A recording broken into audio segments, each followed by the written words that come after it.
Street, alright, so we chop it, so we do it. Land down and we a lock down the street, so we chop it, so we do it. This is when you come for lock down the street.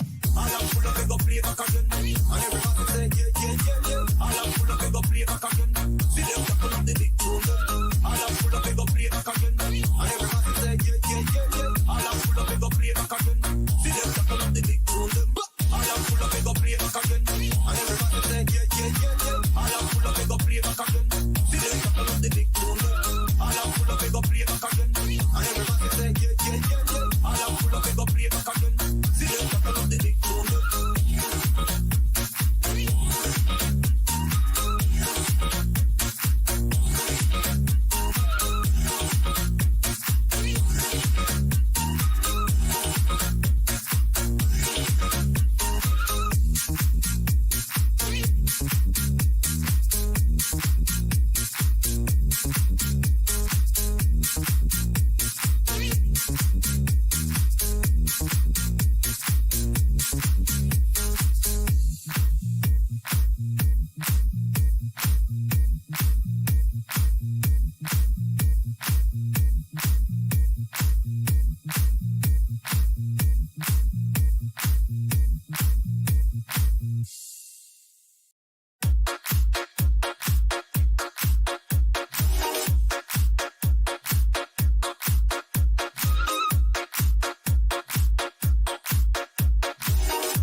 See them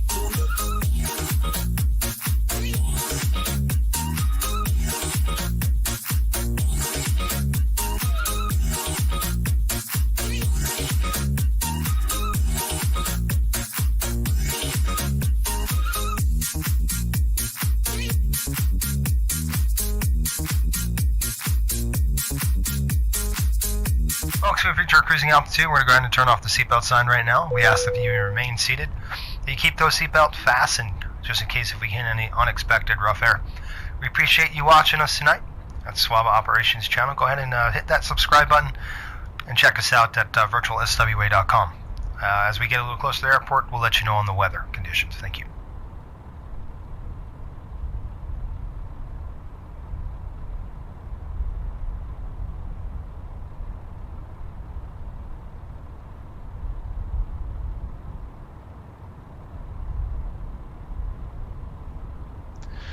All right, welcome. What's going on, folks? Welcome to the Flight Sim Broadcasting Network. My name is Jason. I'll be your pilot, instructor / captain today. We are headed doing an NHL charter over to Las Vegas, and we're going to go ahead and actually start boarding, folks. Matter of fact, I have to actually make sure the fuel. I'll call fueler first. Let's do that first. We get the fueler call. Of course, Cliff. You can hear Cliff doing his thing right now. Let's go ahead and get the GSX rolling, and we'll get the refueling done. The refueling truck is on its way. There's a discrepancy in the paperwork. Please I don't know what's going on. Until the fuel truck arrives and ask to do you guys do the math. Look at your DOW is 81,207. Can you see the weights right here? You guys do the math, right? 81,207. Passengers are 100 and passengers plus bags are in there, and maybe that's what it is. I think it has to do something with the bags. It's counting bags. Kind of a weird thing. Anyway, payload is 21.1. So do the math. 81,207 plus 21.1 should give you 102,000 pounds. Well, this is saying 104,000 pounds. That is not right. Something's weird. Something's off. I think it's a bug-ish. Anyway, I'm not going to worry about too much about that. Let's go ahead and get into this fuel load. We're going to pull in 18.8 on the fuel. Well, 18,800. It looks like once we're airborne, the time in, I've got about 2 hours, about an hour and 37 minutes, depending on winds and stuff like that. So that should be good. We've got 8 cars fired up already. We've got a night flight tonight. We're waiting for the game to end, and then we're the security gone. and safety check are all done. Are we good to start boarding? Jason says, will Cliff relinquish control of this flight? Yeah. Hey, what's up, John? Check completed to the line. All right, so he's done. Denali, what's going on? Denali, I don't know if you've got my request.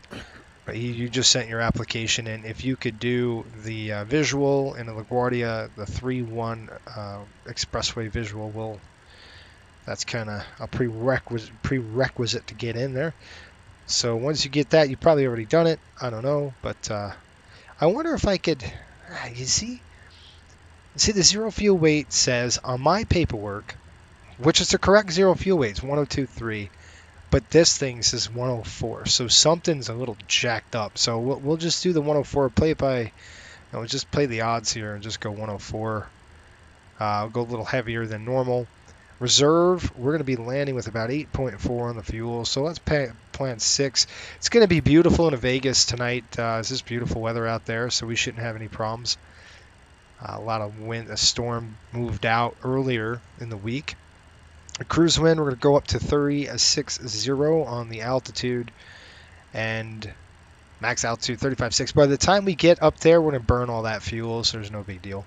Cruise wind is going to be 319 at 80, so pretty much coming in from the north at about 80 knots. We'll throw that there, and then ISA deviation up at altitude. Who's checking in? We got Sean, Tyler, what's up? And Jason, Denali, we got John. That's pretty much. I sent your DM back. Cool. Had a few questions. Okay. I haven't seen that DM yet, but I'm looking right now. I'm sorry I had to change the throw and audible. Remember I said it's just depending on my schedule, and Wednesday nights are very busy for me, usually. We've got a lot of things going on. Moving a lot of things. Any particular weather and such? Just VFR, my friend. Also, do you have any recommendations for yeah, so OBS, OBS for the recording software, it's free. You don't need to spend any money on it. Just go ahead and OBS, do like a YouTube on how to set up just so it captures your screen and sound, and that's it. Really, and then what you'll do is you'll take that link and you could drop it in like a Google Drive, and then you'll send us the link, and we'll just, that's how it's so easy. It's not too bad. It's pretty easy to set up, which is nice. So you don't have to spend any money or anything like that. Just that's what we'll need. Okay, temp is going to be up at altitude negative 55 degrees. So we'll go ahead and drop that in right there, which brings us an ISA about 2 degrees above standard. Flip the takeoff. And then the fuel truck out there pumping gas or not? I'm going to have to throw the stairs down. The heck was that? Okay.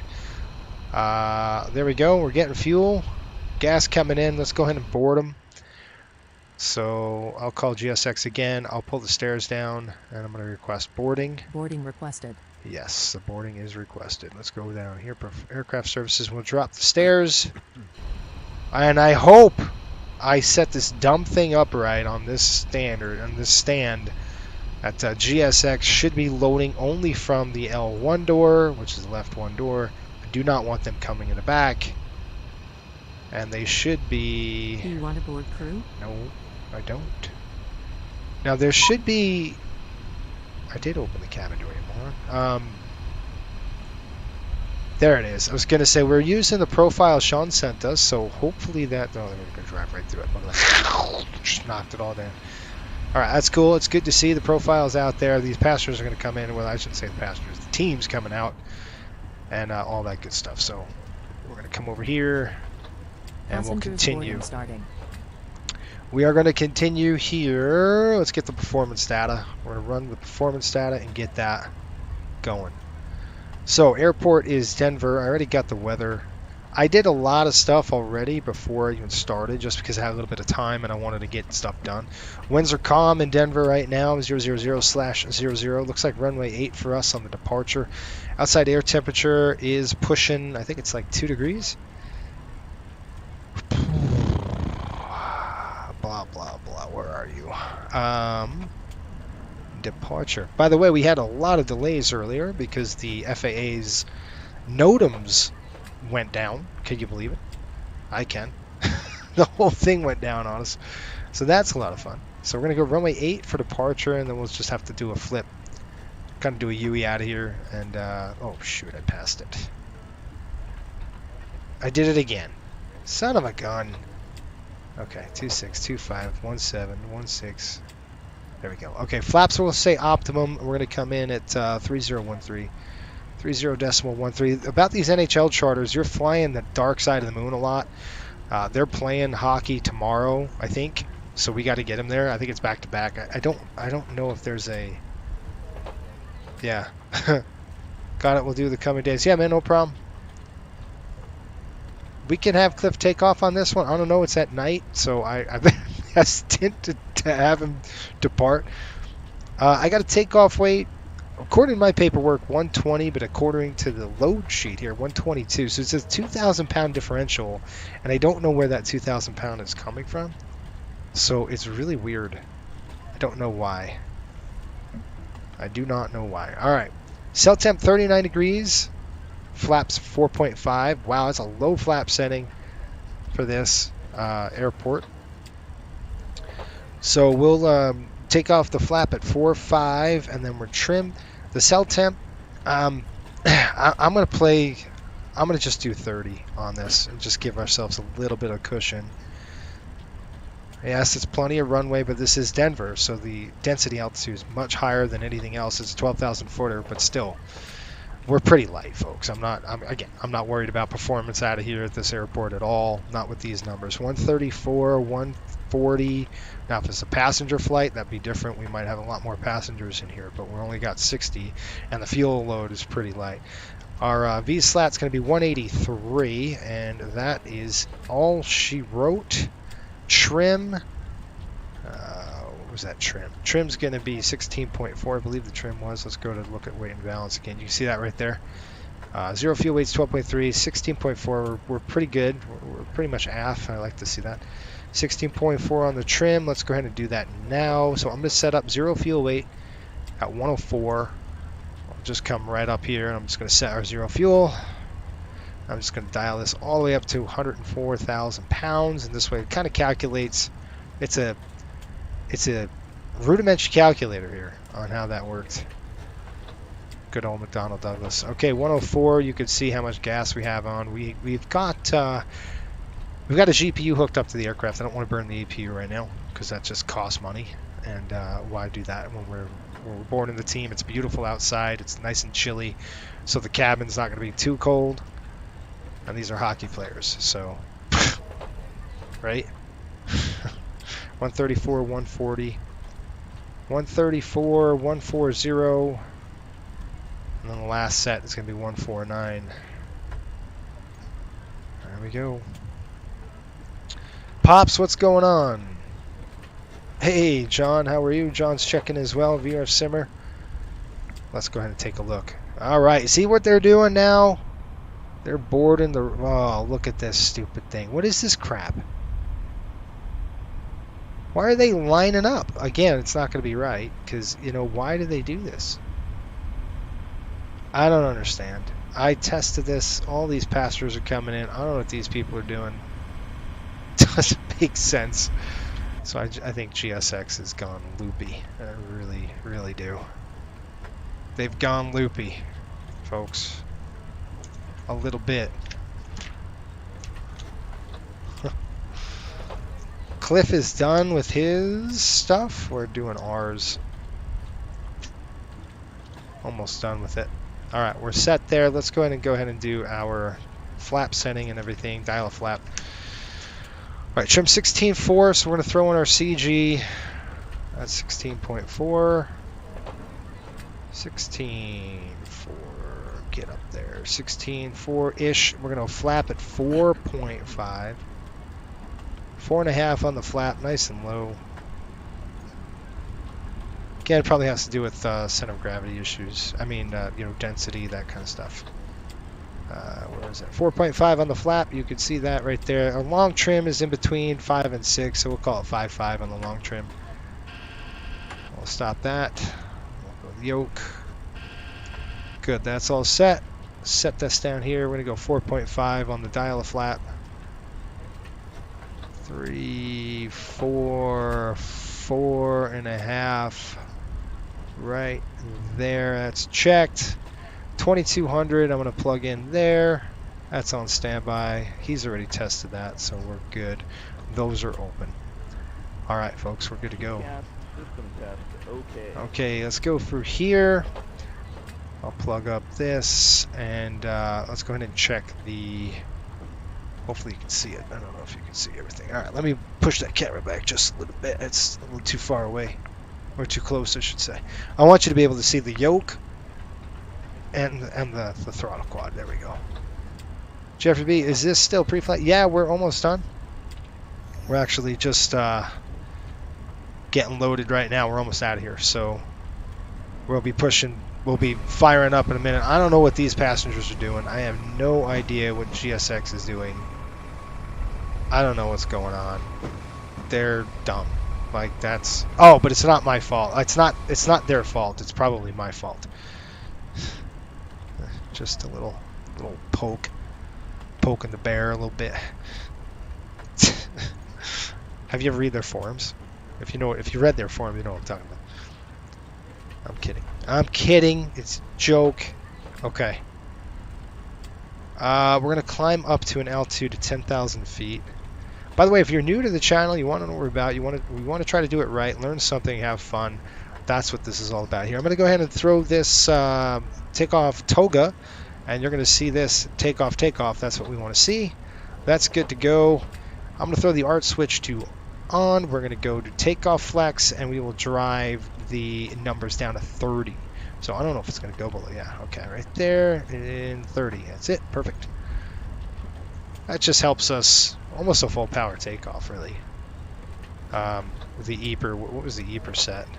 If it was straight up takeoff. See, 2.06 on the EPR. We go to takeoff flex and drop it down.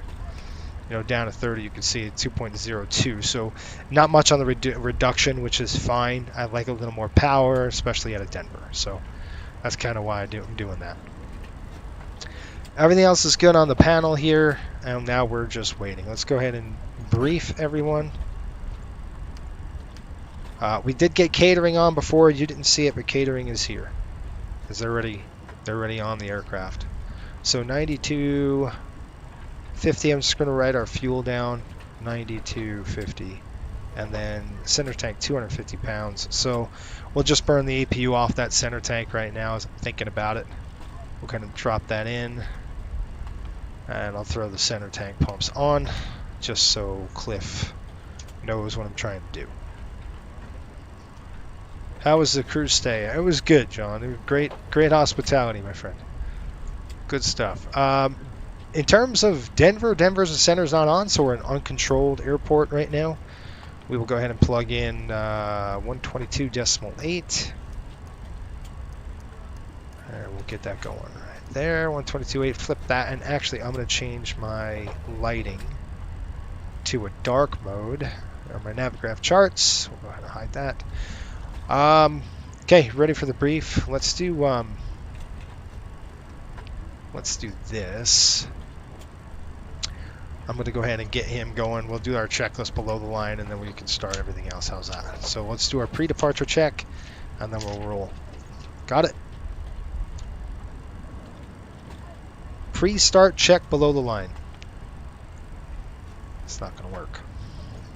I'll tell you why it won't work. Because my dumb microphone is off.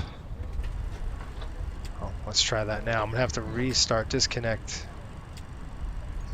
I'll have to disconnect the VATSIM just really quick and fire it back up. John says, also I landed from... Cool. Nice, got a BBJ working. That's good. Okay, I'll file the flight plan again. There we go. And one last thing. Pre-start check below the line.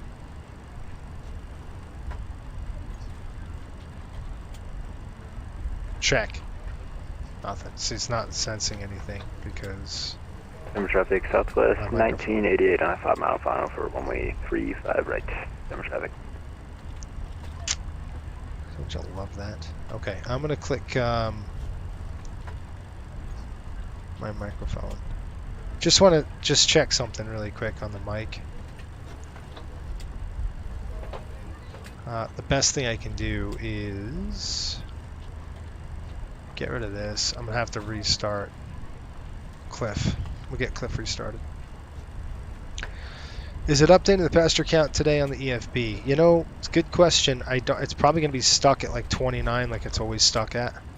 So there's something going on here where it's all jacked up, and I don't know why. Yeah, 0 of 60. Come on, bro. Like, that's ridiculous. That really bothers me. You know, it's like, there's definitely a bug. There's no doubt about it. There's definitely a bug going on. I just don't know what that bug is.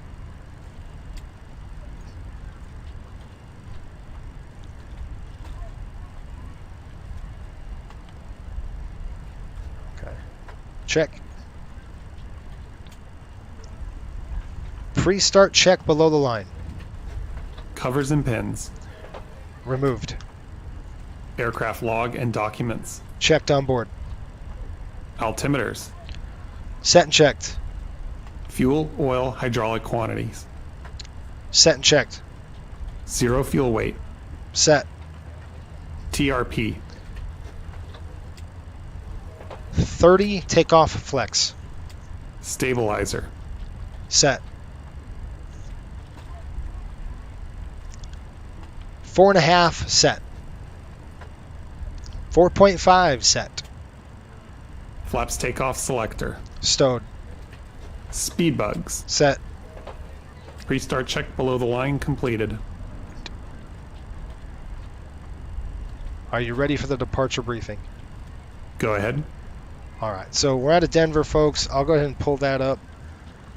Yeah, Cliff is napping. We're getting ready here. Once I get this checklist done, we're going to get the heck out of here. So I'm pretty much boarded. We can start. Like, what the heck? We're pretty much boarded now. The team's on the aircraft. I don't know what's going on over here.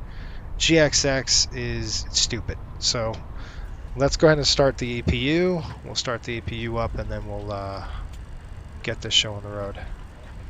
APU's come and start. So I'm going to come over here. I'm going to throw this to run. To start. We're going to give it a few seconds, and then we'll run the APU. Why is the battery off?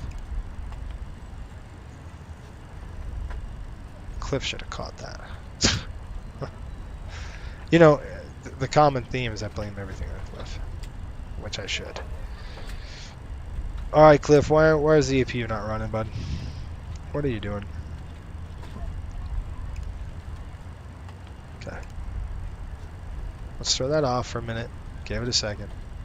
We got a fuel pump on. Now the battery switch is on. Let's try it now. Oh, don't tell me we have an APU issue. I got no APU. Ha! Jeff says, hey, try some flights without it. You seem to find GSX. Yeah, GSX is just... Yeah, it's so true. Oh, there we go. We got an APU light. Good deal. Alright, throw it to run. Yeah, but it's fun, isn't it? It's fun when GSX doesn't do the right thing. Or when Cliff decides to try to kill us. I think it's a blast. At least gives it proper entertainment value, right? For sure. It's good entertainment value for everyone on board. Anyway, welcome. Thanks for watching tonight. We're going to go ahead and get one thing pulled up. I'm just going to start. I'll just give you a quick briefing on what we're going to do. We're at Denver International Airport. We're going to take off on runway 8. So we got a long taxi out there. Probably start up one engine, just let the thing roll. Maybe we can start 2 and just get up there quick, and we'll be good to go if we do that. And I'm going to show you the paperwork. We're doing the departure of Rockies 5 departures. We're going to take off pretty much going east. We've got to flip around and come back around to the airport. We're going to do a southbound. We're going to go Blue Mesa, so we're going to be over the Rockies. I expect turbulence through the entire climb here. Definitely. This is kind of what happens on this. Folks, we've reached our cruising altitude. We're going to go ahead and turn off the seatbelt sign right now. We ask that you remain seated. Things keep those seatbelts fastened. Happen that way, especially over the rock. So unexpected it's going to be bumpy on the climb out. Appreciate you watching us tonight at Swaba Operations channel. Go ahead and hit that subscribe button and check us out at virtualswa.com. As we get a little closer to the airport, we'll let you know on the weather conditions. Thank you. I think we're good with that. Any questions? The taxi's pretty straightforward, folks. It's just going to be on... We'll get on Lima 1. We'll take Mike straight up to runway 8. Like I said, we'll take off to the east, and we'll flip around and go west. Probably going to turn to the right after departure, and then hook up to the Rocky 6, and that's going to be Denver. So let's just make sure our legs are good. We've got Denver, Blair, Baba, and then we're going to kick it off to Blue Mesa, which is going to be down to HBU, Dove Creek, and then Bland. And then we've got to do an arrival. That would be good. An arrival into the airport of Las Vegas. And I was just trying to... It looks like we got Bryce Canyon. Now, I don't know... We can do the Chow 1 arrival, which we're probably going to want to do because we're going to be coming in from that side.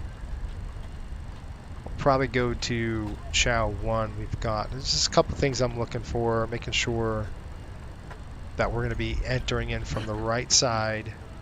Actually coming in from the left, but there's some arrivals from the north, south, east, and west, and I want to make sure that we grab the right one. It's going to be Blad 1. We'll go Bryce Transition, I think, is probably going to be the best bet for us. Or the Chow 2, and Chow 2 is pretty much north, isn't it? Yeah. It's going to dump us off at BLD. Where the heck is that? BLD's Blanding, isn't it? Man, I don't see any Blanding for us. So it's either going to be the Blad 1 with Bryce Canyon, which I'll probably just do. No, it's going right to Boulder City. So hold on, this departure on Rockies 5 dumps us off at HBU, but I don't want to go to right to Boulder City. So right from Blue Mesa, let's go ahead and plan the Blade 1 arrival, and I'm going to Bryce transition. And I'm just going to go to our legs page here. I'm glad I'm looking at this because you got Dove Creek here. This Bryce Canyon, I'm just going to try to put it over the top and see what that does. So don't do anything yet because we've got to check something. So we're going to go ahead and flip this. And then we're going to scroll down and next page it until we see... Alright. You can see Chow's there, next page. I just want to make sure that there is no... Denver, let's go ahead and increase the range. You can see how this is going. And then we're going to go kick south. HBU Dove Creek. I hit the wrong button, sorry. So we got HBU Dove Creek. And there's Bryce. See how that was going to work out real nice for us. And then we'll hook up the Bryce transition and just drop in. That's probably what they'll give us anyway. So we're going to go ahead and execute all that. Let's make sure it took it. So let's drop in there. Make sure our legs are good. Yeah, good. I'm good with that. All right, let's go. I'm ready to go. I'll go ahead and button up the aircraft now. I'll pull the power off the airplane, at least the ground power. Back to APU. We've got good. APU's coming on the bus. We're going to shut this off. And we're going to call GSX and tell them to disconnect the dang thing.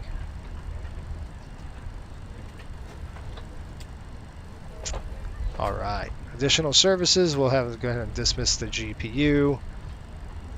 And once they pull the GPU, I'm just going to reset it. And then I'm going to throw the cockpit flood to the off position. And this is super bright up here, so we're going to obviously get our lighting to where we want it. It's too dang bright right now, so this panel lighting, I'm going to just drop down a little bit. Cliff likes it really bright. I don't know why, but he does. And I'm just going to do one flood for now. So just, that's off. I'm going to do a click, 2 clicks on the flood, and that should be good. Same down here on the main panel. Drop the flood off. 1 click on the floodlight. Panel's coming about midway. Same with the pedestal. Pedestal panels off. 1 click on the flood. That's probably perfect lighting for us, especially as we get going. All right. Let me wake him up. Any questions? No questions.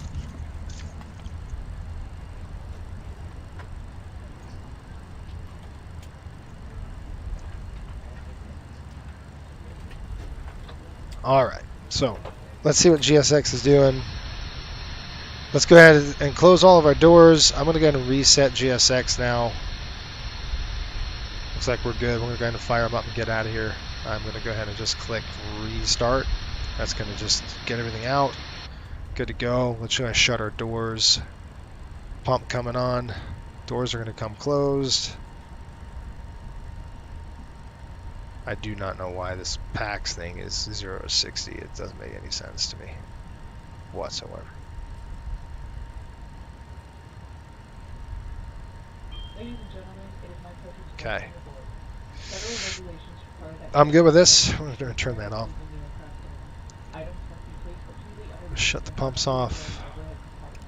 Use caution All right, let's go. when removing items and implementing Let's do our pre-flight. Please let us know if we may assist you. We already did a pre-start check. Please be seated as quickly as possible after Speed bugs, we said all that. We got our doors closed now, so let's go ahead and do a before start. passengers seated in rows 25 and 20 Before start check. also ask to review the Parking brakes. Set. If you are seated in a Doors. Closed. required to assist the Startup and pushback clearance. Approved. or have a condition which will hinder you from performing functions described on the card, just please ask to be received. All cellular telephones and other portable electronic devices, such as CD players and laptop computers, must be turned off and stored in the Before start check completed, ready for engine start. Hey, start right engine. Driving with safety. Regulations require your compliance with all lighted signs, flashing Start right engine. Starting right engine. Right start valve open. N2, oil pressure. Okay, here we go. Timer's coming on.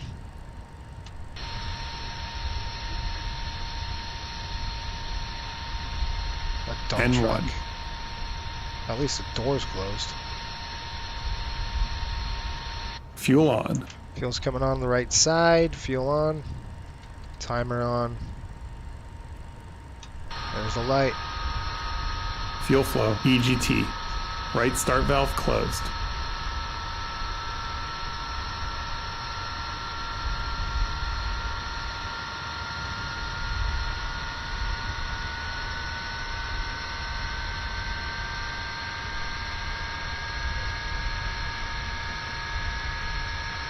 Stabilizing. Stabilized. Good start. Alright, let's start number 1. We'll start the left. Start left engine. Starting left engine. Left start valve open. N2, oil pressure.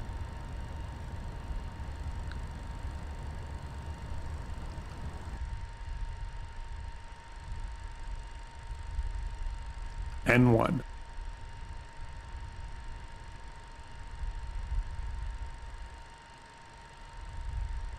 Fuel on. Fuel's on. There we go. Fuel on, run the timer. Fuel flow, EGT. High power coming Left on. start valve closed.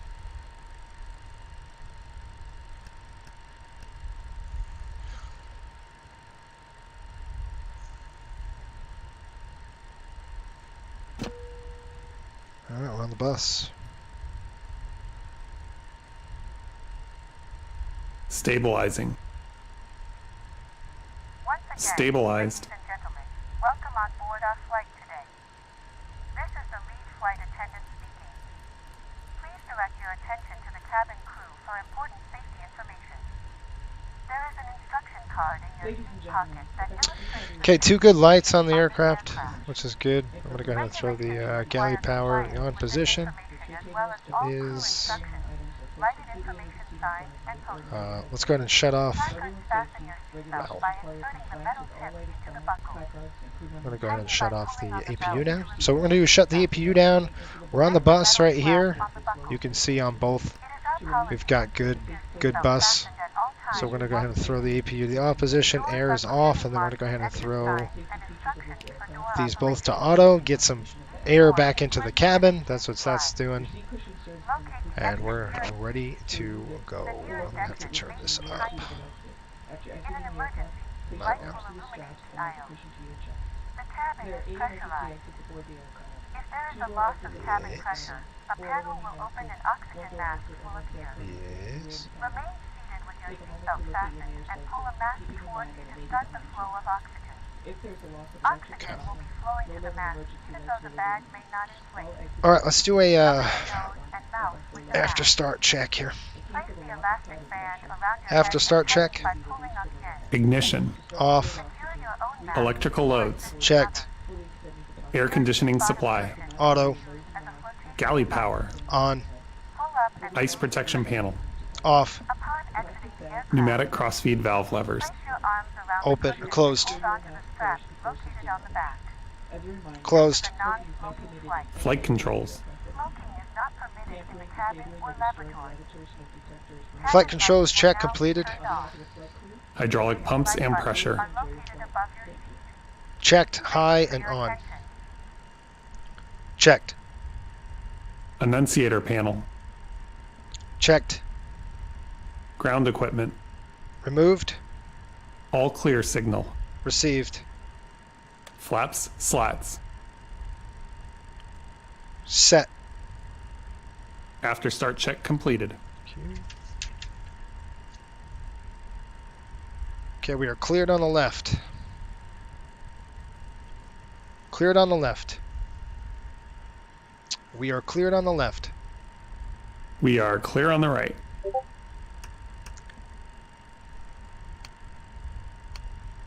Taxi check.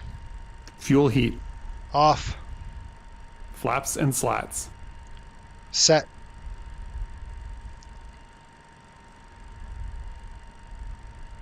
Four and a half degrees.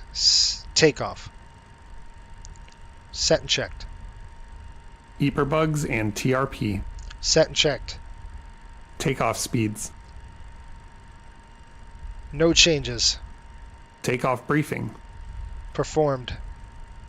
ATC flight guidance systems and nav aids. Set and checked. FMS. Pre-flight completed. APU air and master switch. Both off. Brake temperature and pressure. Checked. Taxi check completed. Thank you. All right, folks, let's go ahead. Let's get out of here. We're ready to go. We got the team on board. The aircraft's closed. I got this dumb truck in front of me. That's just a 2020 truck. I don't know what that's about, but we're going to get out of here now. You ready? Yeah. There we go. See that stupid... It's the MD-80 is very different. You could see that trim tab that's going up? It's not the Airline, folks. It's a trim tab. That's why the MD-80 is so interesting. There is no hydraulic. It's just trim tabs. So we're starting our roll. I'll go ahead and pull away from this truck. And let's give him a call. Make sure that ATC is not online. That would be a bad thing. Fort Worth, Denver. Tower is online. I got to stop the aircraft. Dang it all. All right, Denver ground 121.850. So I will stop the airplane before we get to L1, but I'm just going to tune this in on 121.850.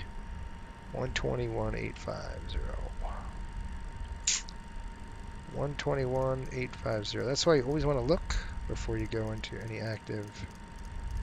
I know the airplane's rolling. Let me take a peek. Fine. 121.850.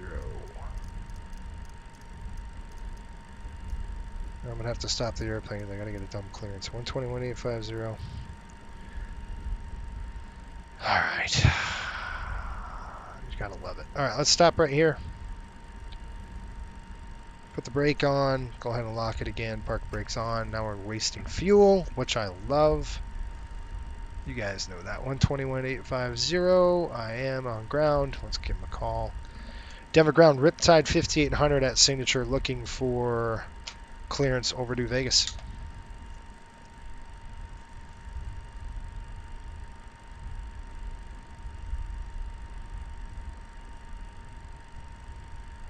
Make sure the audio works. The audio does work. 121.850. That's what I've got.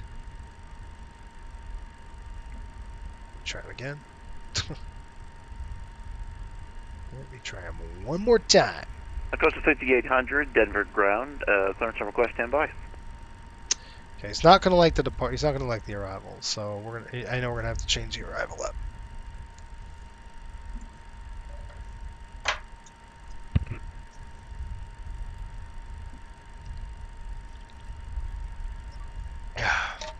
And we changed the arrival to Blad 1. I think we said, right? Vegas Star Blad 1 arrival. We're just going to go Bryce Canyon, HBU to Bryce. Let me do a flight plan, just make sure we're going to go direct. We got Dove Creek. After Dove Creek, we're going to go Bryce Canyon. We're going to go just Blad, BCE. And then we're going to do Blad 1. Blade 1. I think it's the Blad 1, isn't it? That's the one I want. I'll file that flight plan and see if he likes that one. Alright, we're burning fuel. Let's go.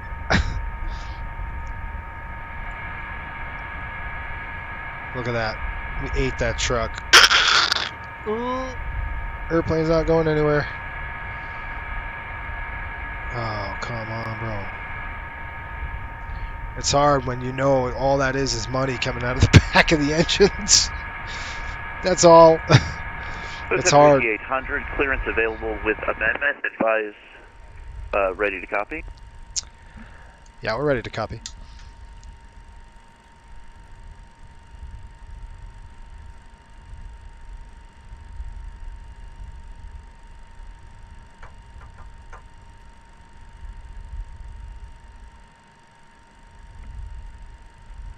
Okay.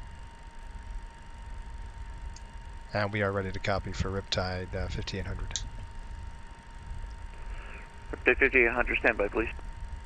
Roger.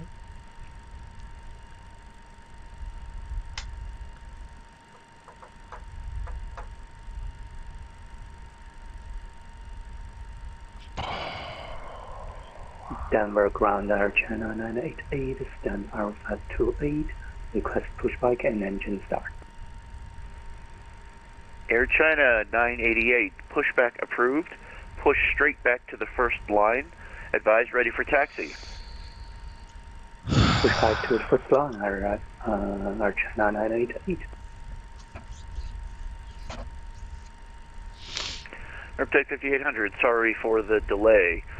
You are cleared to Harry Reid, Las Vegas International Airport, Connor 7 departure, Werner transition, direct Zachary, direct Gap, Golf Alpha Papa Papa, to the Chow 2 arrival. I'll put that in text for you. Connor 7, Werner, Zachary, Gap, Chow 2. Climb via the SID, departure is offline, squawk 1454.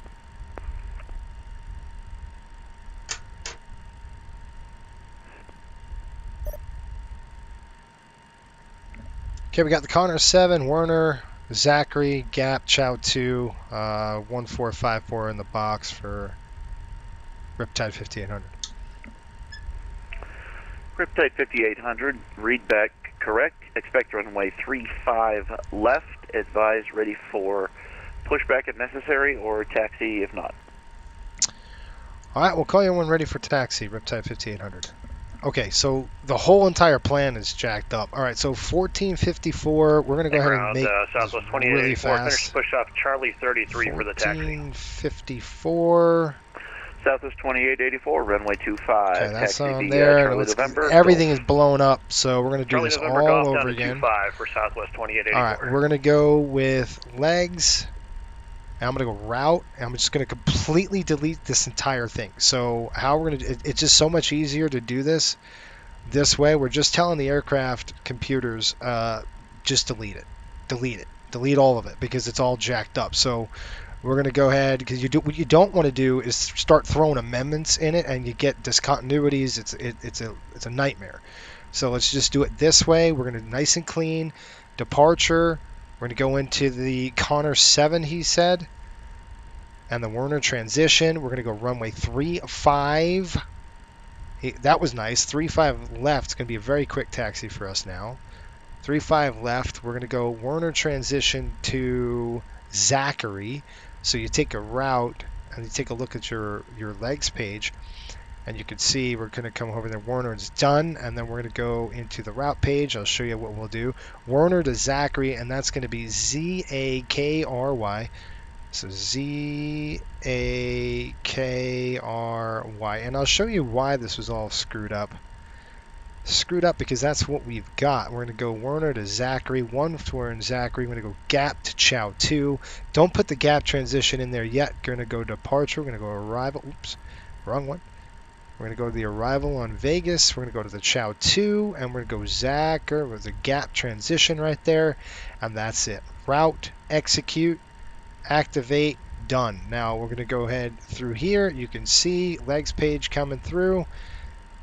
I'm going to pull up the departure out of Denver. It's going to be the Connor 7. I'll go ahead and plug that in there. Take a look what Connor 7 says. Pretty much simple. We're going to go 3-5 up and around of foams and then down through. So I want to make sure we got foams below 10,000, Tavern, Vaughn, Tebow, all the way through to Connor and then Werner.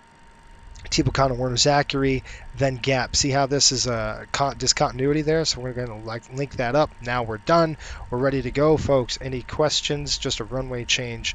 That's it. We're going to climb up to 10,000 feet. That's all set and ready to go, and it's armed. Let's get the heck out of here and stop burning money. Let's go. We're burning money. Cold, hard money.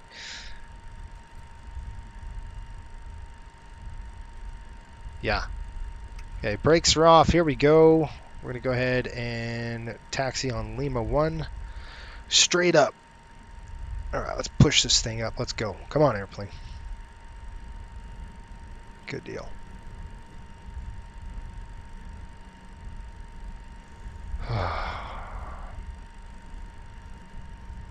All right, we're out here. Lima 1. They're probably going to give us Lima 1 to...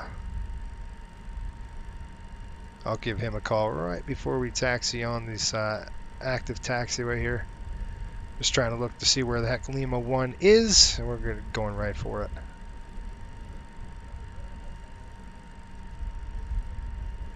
All right. Denver ground, Riptide 5800 taxi. Riptide 5800, runway 35 left, taxi via Mike Alpha. Okay, 35 left via Mike Alpha, Riptide 5800. Mike Alpha. Pretty much straight down over to Alpha and we're done. I mean, that's how simple this thing is. We got Lima 1 we're going right onto right now. Push the throttle up. We should get a center line here coming in. You can see this is Mike 5. We don't want that, so we're going to turn over here. We're going to make it turn. There we go. We got center line. Going to idle. Let's get this aircraft rolling. All right, here we go. We're on our way.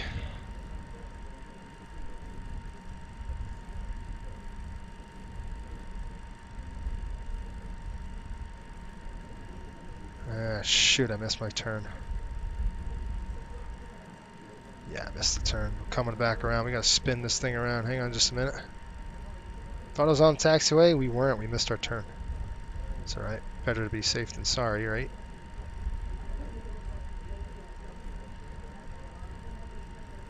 Okay, there's our pad. No big deal. We got signature again. We're gonna go ahead and straight down on that green line here.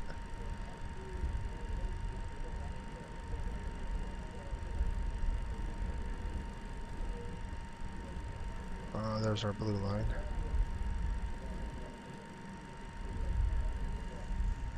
Hard to miss that. That turn is teeny. See the airplane wants to turn hard over like that. It's crazy.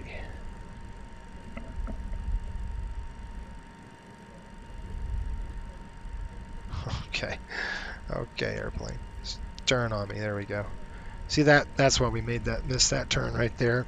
Better be safe than sorry. We're going to come up on Lima 1 Air here. China 988, runway 25. Taxi via Alpha Alpha Gulf. My mistake was I turned Hold short here. of taxiway Gulf.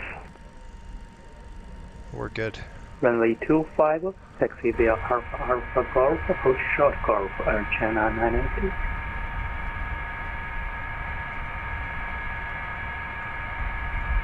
The landing's pretty cool. There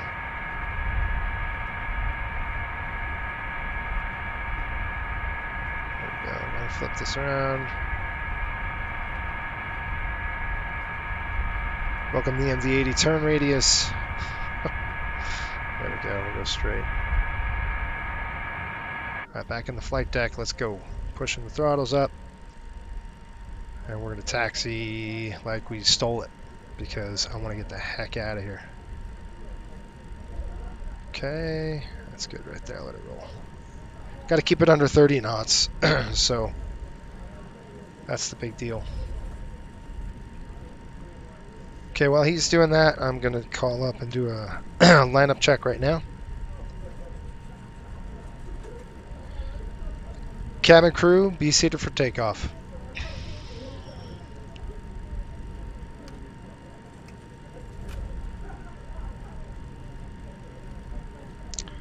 Lineup check.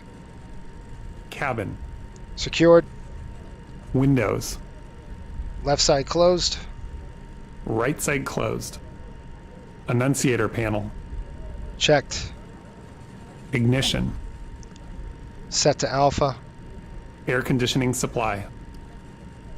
Auto. Transponder set to TARA. Southwest 2884. Takeoff Contact Denver clearance. Tower on 132.35. Have a good flight. Lineup check completed. Over to Tower 3235 for Southwest 2884. You have a good one as well. Thanks for the ATC. Ready. Ready. Timing. Air China 988, continue taxi. Continue taxi, Air China 988.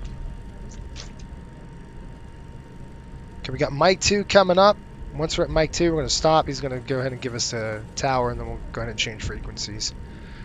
Brakes on. Got to start slowing down. We're going to make that turn to the right here. I mean, sorry, turn to the left.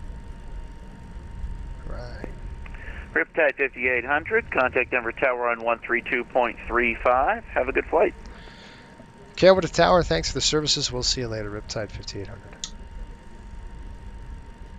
Okay, we're just going to turn in here really quick, and we'll stop, obviously, at the hold short line. We'll go ahead and switch frequencies right about now. There's our hold short line. We do not want to pass that. Brakes coming on. I'm going to go ahead and set this. All right, that's armed up. Make sure the aircraft doesn't roll. We're good. Now I'm going to come down here and say tower frequency is 132.350. So we're going to flip this over. We're going to go 132.350.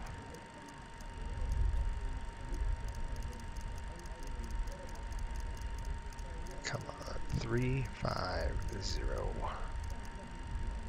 132.350 is set. Flip that over. That's on takeoff. That's armed. Flood's coming off on the overhead. We're ready to go. Ready, folks? Pretty cool. Nice and bright. I love it. Okay. It's cool flying at night. It's got its own set of challenges, though. Denver Tower, Riptide 5800, holding short, runway 35 left, ready to go. Riptide 5800, runway 35 left, line up and wait. 35 left, line up and wait, Riptide 5800. That breaks off. Let's go ahead and line up and wait. Really hard to see. Okay, we push them up, take a look. Nobody's coming in on final. Here, China 988, Denver Tower, you up.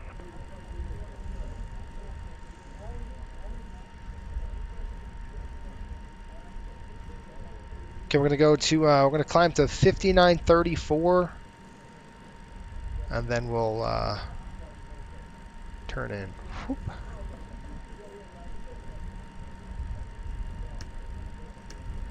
Southwest 5884, departure offline now for their ATC services available for exchange free. Have a safe flight.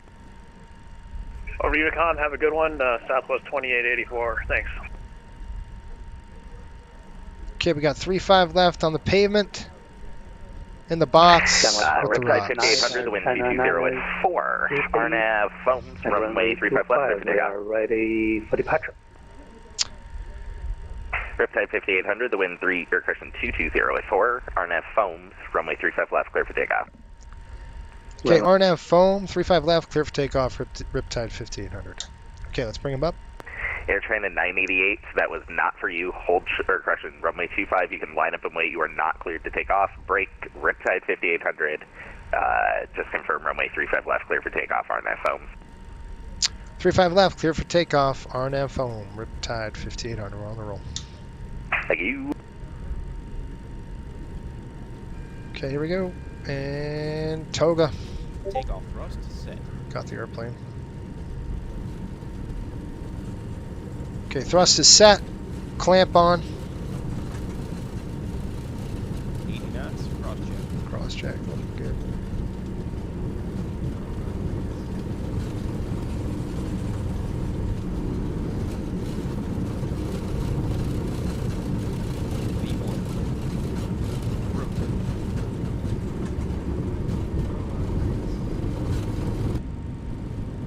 Okay.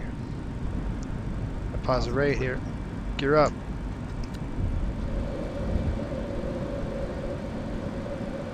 Once we hit that 59, we're going to start to turn. Gear up, lights out.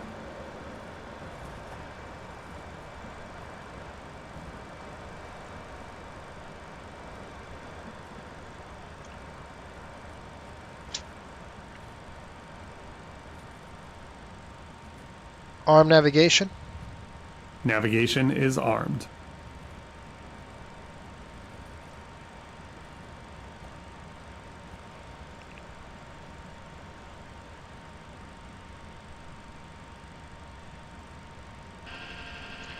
Flaps up.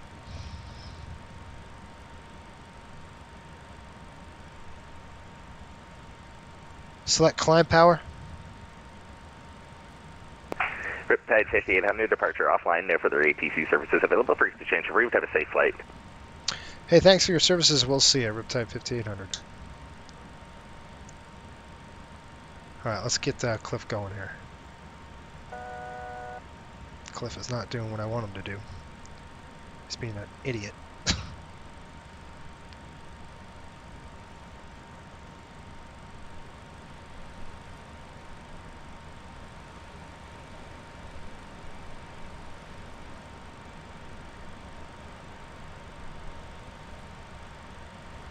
Okay, flaps are coming up.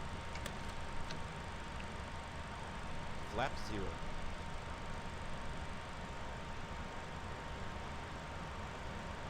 Flaps up.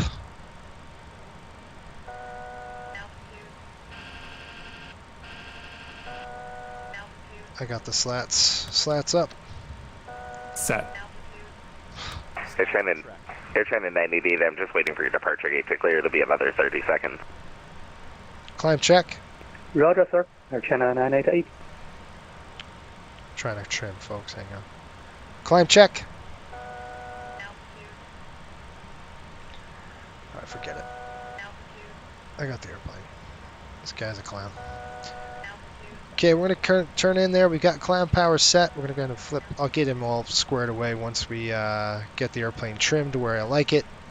We're good on the speed. We got to hold this right now. Looks like we're dead in this crap. Air China 988, the wind 220 at 4, Arnett Berkham, runway 25, clear for takeoff. Runway 25, clear for takeoff, Air China 988. Well, it's slightly descending, so I'm just going to pick it up just a little bit. There we go. We want to hold about 10,000 feet to foams, under 10,000. We're there now. I don't want to puncture that airspace above us. So I want to make sure we're cleaned up. We are. And we'll go ahead and get the altitude set after we're done here. We'll get her to shut up. We're going 340, I believe. Go ahead and set it. Now, if you're wondering, I'm flying this manually. There is no autopilot on, right? This is straight up stick and rudder kind of flying right now. That's what we're doing. We do have our terrain on, so I want to make sure that, as you can see, we're starting to get into the terrain here. As we're starting to descend, I'm just going to push up the throttles a little bit. I do want to hold 250 on the speed, so I'm just going to bring up the EPers just a little bit, start getting a climb going. There we go. We were nice and slow, now we're on course, so we're going to go ahead and start accelerating. There we go, we're on the climb now. And see how it says we're clamp? That means it's basically throttle hold in a 737, so I could push that throttle. I'm going to push that nose down a little bit, push the throttles up just a little bit. There we go. We'll get a nice climb thrust going, about 80% of N1. Will give us a nice climb rate. There we are. And now we're going to start our climb. We'll start accelerating and push that throttle up a little bit more, about 85%. About 1.79 on the EPer. Let's see what that brings us. Yeah, there we go. 10 degrees. All right, I'm going to go ahead and engage the autopilot now. So what we're going to do is autopilot on. And I'm going to go VNAV arm. It's going to engage the VNAV. It'll start decreasing our pitch. So you want to make sure a couple of things. We got VNAV climb heading hold. We're going to go ahead and change that to nav. He didn't set it. So this is where Cliff is screwing up, right? Where he's an idiot and he doesn't track it right. Now we're on nav track. Autopilot's on. We got VNAV climb, nav track. I'll tell him to try to get him to do a climb checklist. For crying out loud. Let's see if we can get him to do that. Climb check. Do it, you moron. Stupid idiot.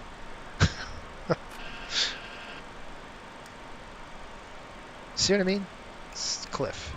This is just Cliff. Cliff's doing his stupid crap.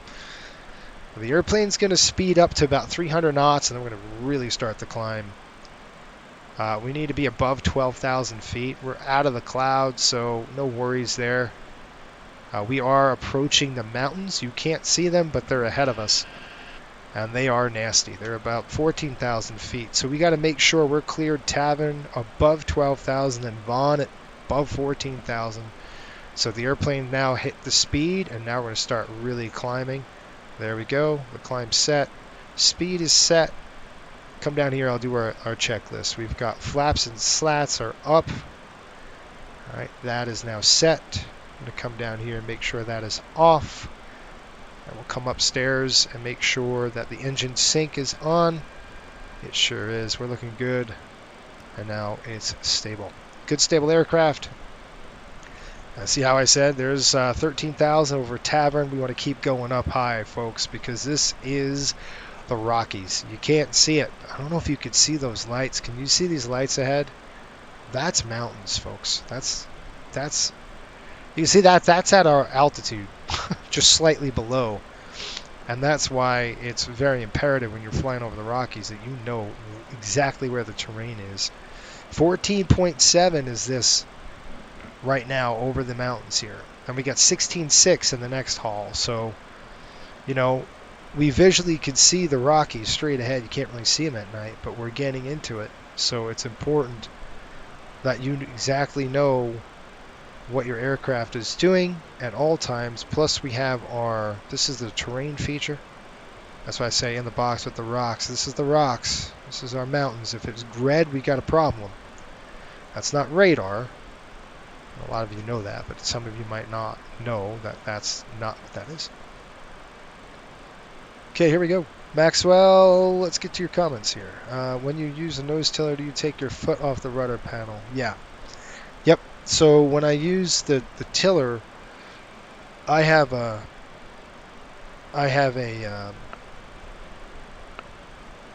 just a throttle, like a separate access that I use. And then I don't use the nose tiller at all. I mean, I don't use my rudders. I just use the nose wheel tiller. Essentially, the access I set up before. There's 17,000 folks. At 18,000, we'll give it a call. Let's go to heading. All right. Another successful departure out of Denver. Coming up to transition altitude. And remember what I said, what was going to happen? The bumps. Here we are. We're getting them. Turbulence. All right, let's see if this idiot can do its thing. Transition. Set. Did he do it? He didn't do it. Moron. Transition.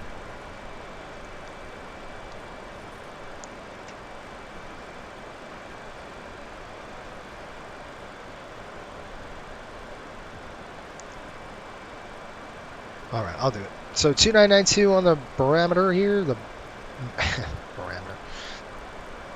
barometric 29992 is set right there. We're getting into the bumps, so you can see, you know, how we're starting to thump around a little bit. I'm gonna go ahead and turn off the lights now and get everything shut down. Let's see if this moron does it for us. I doubt he will, but let's see. Our standby altimeter to 2992 as well, and we'll just kind of start settling in for the flight. No, he didn't do it. Of course he didn't do it. Why would he do such things? Transition. All right, Cliff. Go ahead and go to sleep, dude. I got it. Off, off, off. Strobe is on. Anti-collision light is on. It's going to shut off the logo. Stand by. Standby is... Logo lights are off. Alright, climb check is complete. We are now severely over the rocks. And now you can't see a thing. You can't even see the wing now, right? we are. You can't see nothing. That's the thing about night flights, folks. It's just nothing.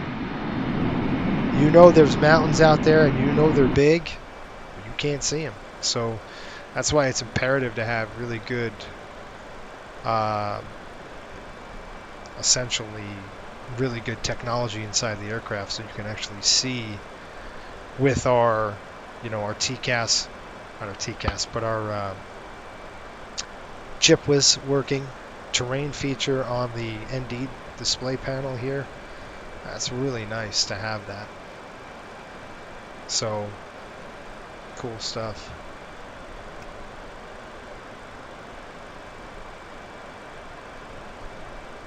The night lighting on this airplane is pretty darn good. I'm super impressed with their night lighting. They've done a really good job with it. So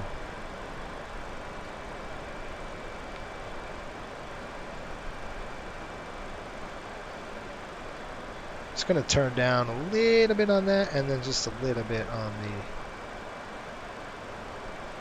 the ND. There we go. That's good. I'm going to back this up. Set this over like this. So you could kind of see where we're going here. We are on a completely different flight plan than that is. Red table, we're going to go, that's Eagle, red table, DBL. We're in the Connor 7. We're going to Werner. I'm going to go ahead and just pull this up. We're pretty much right over, kind of see where we're going. We've got Eagle coming up over here. It's red table VOR. The White River National Forest is actually really beautiful country. We're going to be flying around Aspen, Colorado, a really tough airport. We had an engine failure right now. What will we do? And that's a really good question, especially over the Rockies at 26,000 feet. I would have to do an about face, stop the climb, see if we can hold altitude. Right now, you would look at your weight versus, why is your takeoff flex, you stupid. Okay, so Cliff is an idiot. We're going to go to climb. There we go. You got to love him. Folks, you got to love the dumb idiot. We'll try to get him awake for the landing, but all bets are off. Alright, that's it. We're going to settle in. Have you heard about the E-Jets coming out on 2020? No, I have not, but that'd be good. Alright, Maxwell, that's good, doing good. Feedback is that the product is no bueno. Yeah. It's got its bugs. I'm not going to lie, you can see it right now. It's got its bugs for sure. So I just don't think it's, FS2 crew, if you were thinking about buying it for the 737, I don't know how it works with the 737. I know the MD-8, it's got its issues. Obviously, you could see sometimes it works great and sometimes it don't. So the cool thing about FS2 crew, at least in the MD-80, it's like it simulates two-person activity, so the pilot's not doing everything. Which is nice because in real life that's not how it is. The pilot doesn't do everything. The captain, I should say, doesn't do everything. That's why it's split. The captain ensures it's done, but that's it, right? It's split duties. So Cliff can go nap right now, and we'll call him up when we need him. But right now, if we had an engine failure, that's what I would do, folks. We're looking at high altitude here. I just kind of stop the climb and see what we could do.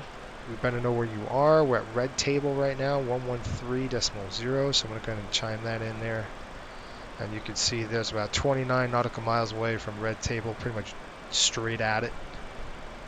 And that puts us about 16.3 on the terrain, so we have to be over that. And, stop your climb, you would actually go in your manuals and you look to see single engine drift down procedures. So you start looking at drift down. Okay, can the weight hold our altitude with one engine? And I'll tell you right now, we are super light, so the answer is B, yes. Our weight right now, our takeoff weight is about 122,000 pounds, nothing, you know, so we're really super light on this airplane. We've got 33 for 34. We're going to go ahead and change that to 36 on a cruise altitude. There we go, and we're going to reset that to 36,000. That'll help us increase. And we'll start taking a look at Vegas. This is a pretty quick flight. It won't be too long. We're going to be on pretty much Jet 80 after this. We're going to be right in the Utah range. So right after Warner, we're going to go to Grand Junction. It's FS2 crew is fine. It's been doing what it does for a long time. Yeah. True. Alright, Jeffrey, you dropped an application. The thing is, we're not hiring direct MD-80. You got to start in the 737. So, the MD-80 is, you got to have a captain. You got to be a captain, and you got to have at least 100 hours in coastal before you can upgrade. You know, I wouldn't say upgrade, but before you can check out in the MD-80. So, and we do that for a reason, because our training is just 737 based training until you do an MD-80 checkout, and then it's MD-80 stuff. So, and the checkout's pretty simple on the MD-80. It's the 3 takeoff and 3 landings in the MD-80, and then I believe there's a couple other things we're doing with it with checkout, and there'll be a live I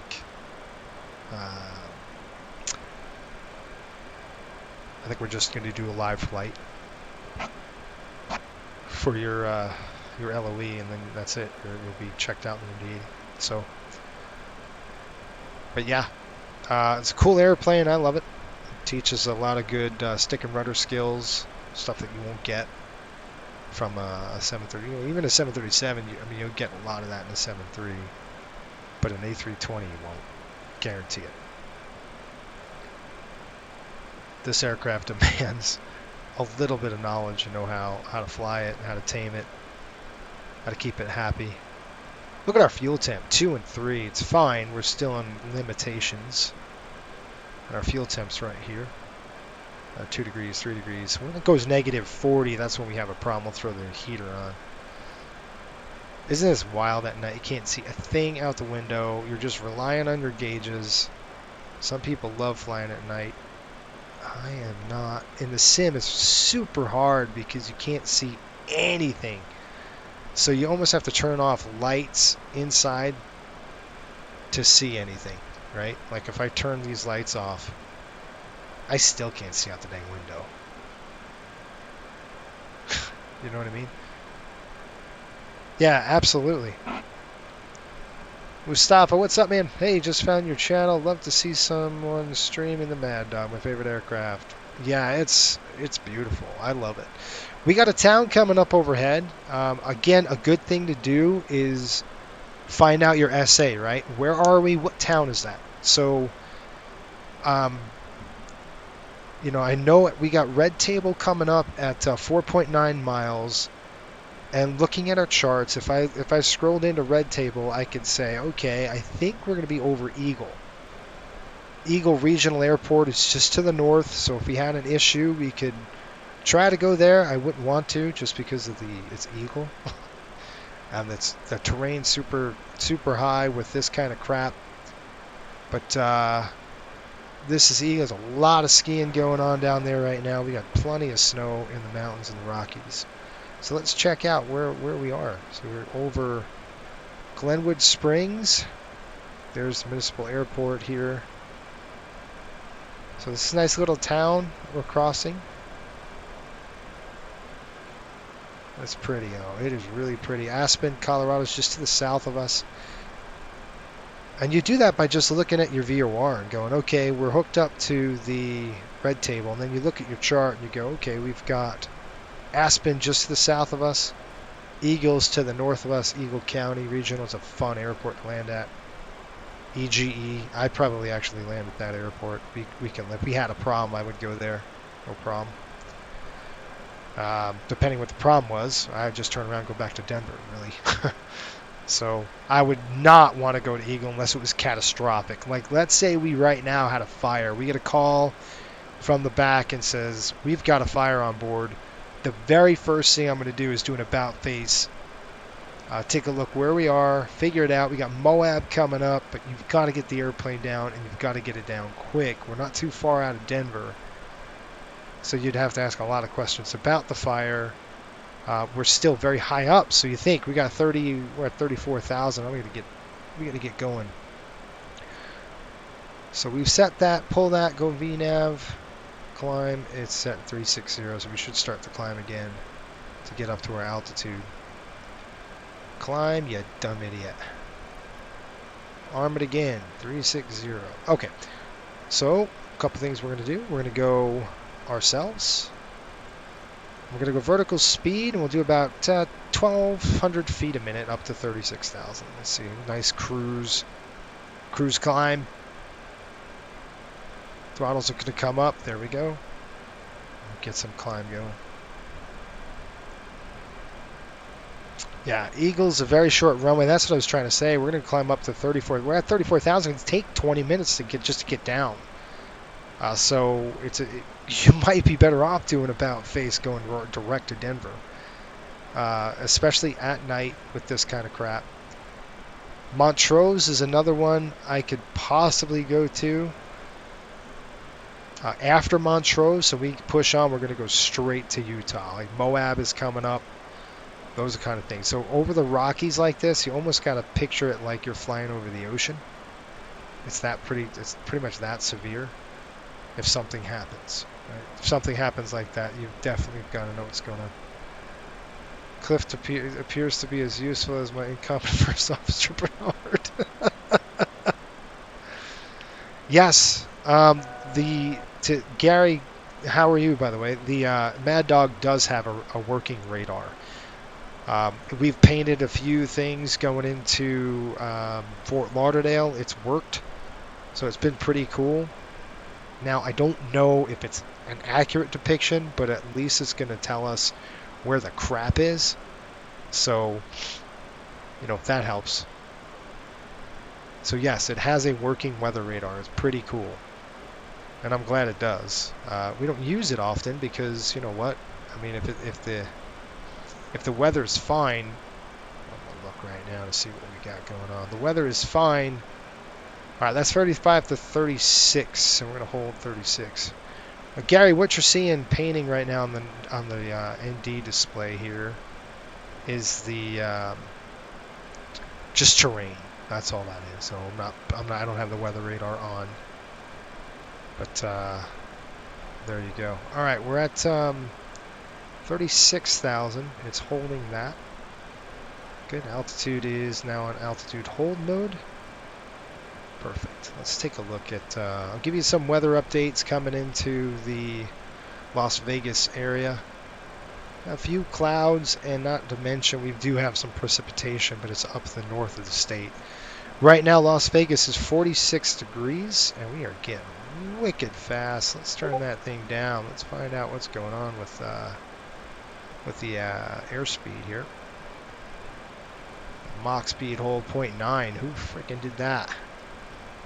Good night. We're gonna overspeed the airplane, bro. Okay, let's go 7.5. I'll look at my paperwork really quick, just make sure we're at 0.75, and I want to make sure that's accurate. We've got us at 0.76, so I'll go ahead and just throw 0.76 in there. I want it to hold that. There we go. And the airspeed. Auto throttle is on. Level nav. Speed is now being held by that. You see how the speed's starting to drop down a little bit? That's all right. That's what I mean. You got to keep your scan up. It's not like an Airbus. where you can just go pass out. This airplane won't demand it. It demands that you understand what's going on with the system. You got to monitor the airplane, constantly. You're constantly on the scan. You can't relax on flying an MD-80. You just can't. You shouldn't relax on any aircraft, but I'm just saying, especially on the MD-80. We got Grand Junction, Colorado. That's this city coming up. You can see off the windscreen. I don't know if you can see that little city. That's Grand Junction, Colorado. And I could tell you 112 point. So I'm going to flip this VOR 112.4. Give you an idea where the heck we are going. There's Grand Junction. It's about 50 miles away. That's going to point right us to that, lighted area. That's Grand Junction. We're on basically Q88 right now, headed over to our next waypoint, which is going to be Wolof? Connor 7. We are pretty much done, aren't we? Connor 7 to Werner. That is over. So we've got be hooking up the Chow arrival. So I'm going to start looking at that right now, and I'll give you a briefing as we get closer. All right, and another thing we can do is got about 45 miles to that VOR, which is going to be the Grand Junction, Colorado. We got Moab 109.8. It's probably not going to be able to grab that VOR. We're probably too high. Hanksville 1159. I'm going to use the FO for that. So I'm going to tune 1159. I do like how Douglas did that. Really nice. That they put it up here, right in front of the pilot's face, which is fantastic. We still didn't get it. 1159. Maybe we can get Bryce. That's Hanksville. We should be able to tune Hanksville for crying out loud. Anyway, keep your eye on that. We should get to Hanksville soon. And the terrain starts dropping a little bit. So we're in the 13,300 over this area. And I'm going to go ahead and start dialing into winds and stuff. I am well. Good, Gary. It is accurate, but 2D top down, so it will show you weather that you are well above. Yeah, that's the... I wish it was... It doesn't do tilt, does it?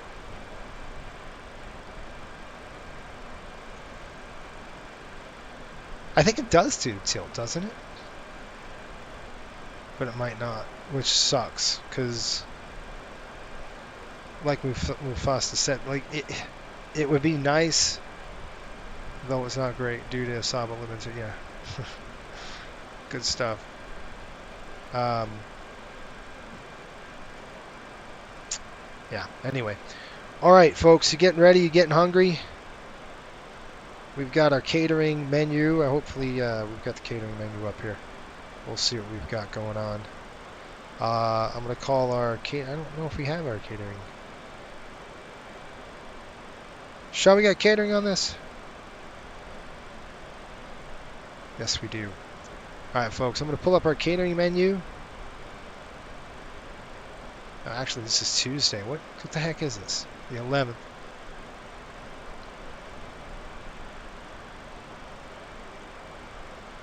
Yeah, here we go.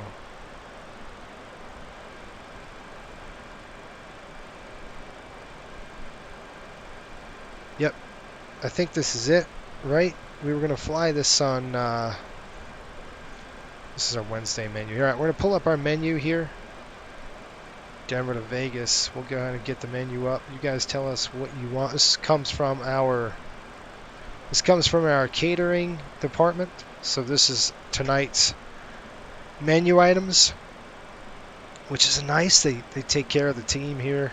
Of course, the team pays for this kind of stuff, but this is what we got to eat. So they had sub sandwiches, which is cool. Tuna, I'd take that. Entree selection, we got roasted turkey. Ooh, sweet. Roasted sweet potatoes. I just had that today. The quinoa. green beans, fresh fruit cups, assorted breads, steak fajitas. Is it bad to watch from work? 1.15 in the Ervo in Perth. There you go. Jason Gary is actually from Australia as well. So 2 Australians on here. No, it's not bad. We do it all the time. There's a lot of us that do that sort of thing. By the way, I did get your message. Go ahead and, Jason, go ahead and continue to work on your, when you got time, do your next one, and I'll take a look tonight at your 302. Hopefully that's going to be fun. Hopefully you're having fun with it, and you're learning something, and you're having a good time with the training. Steak fajitas, I love steak fajitas. Again, another thing, I'll probably stay away from, for me, I'd stay away from red meat today. I wouldn't want to go there. But spaghetti and meat sauce, done. I'd murder that thing. I really would.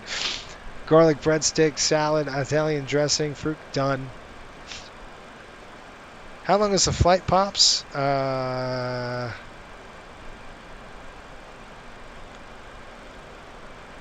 It is. Don't eat the fish. That's exactly right.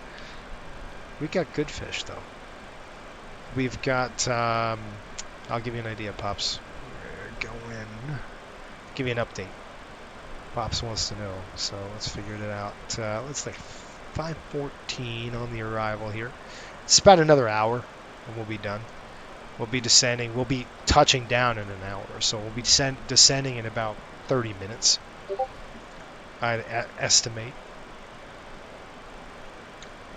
Do you not see... You don't see it. Why don't you see this? Sure. Okay, hold on. Let me get something going here for you. I thought I had it up. I know I have it up. But for some dumb reason, you don't see it. So let's try this again. You folks don't see the overlay, do you? Nope, you don't. Why not? I had it running for you, and now I will have it running for you here in a minute. I thought I had it on before, and it's not. It wasn't working, so I apologize. Let me just get this going, so give you guys an update on all that good stuff. You should be able to see it now, and that top bar should be up there on our progress and everything, right? Good. Yep. Yep. Servo gas station convention store.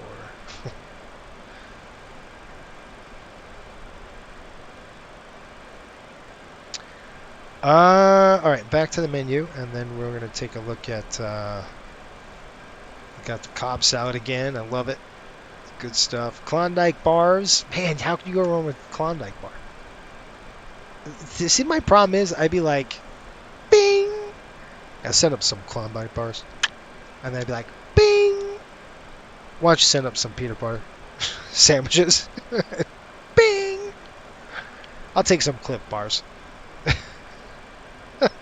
that would be my problem, right? I'd be like, oh, and spaghetti and meat sauce, and Cobb salad, and, you know, that would be my problem. Like, I'll take the whole menu. You know, just bring it all up. All right, we're at 93 miles away from Hanksville. And thank you, by the way. Sean does a fantastic job with all of this. You know, getting it ready to go, getting our profiles downloaded. Sean does a lot of stuff in our charter department, so thank you, Sean. He hooks us up. It's all him doing that stuff, which is great. Now let's take a look at our overview worksheet, and I'll kind of show you where we're going, what we're doing. Yeah, maximum gross landing weight, exactly right. So this particular flight, we're headed over to right here. This is like for Denver to Las Vegas. Looks like we got signature flight support when we land, or Atlantic Aviation when we land. We've got the catering services will be LSD Sky Chefs. Menzies Aviation will do our ground handling. We've got ramp 126 on the parking. We'll be staying at the Westin Las Vegas Hotel and Spa. Flamingo Road, isn't that it's by Fremont Street, isn't it? I think. There's a lot to do in Vegas. I'm going to head right over to the Shark Reef Aquarium when we land. I'll see you. I'll be like, peace, I'm out. Friday's going to be a long flight, folks. We've got Denver, Fort Lauderdale, and it is going to be a massive haul. Look at that. 1,900 nautical miles on Friday. That's why we're taking up about 6:30. So right when I get home from my errands, bam, we're going right into it. So Shark Reef Aquarium at Mandalay Bay, we've got to check that out. That's something that we're going to. Oh yeah, done. I've been here before. It's really cool. It's a really cool place to go. I mean, you could keep Vegas, the gambling, I don't care about that, but this I care about. It's like, this is really cool.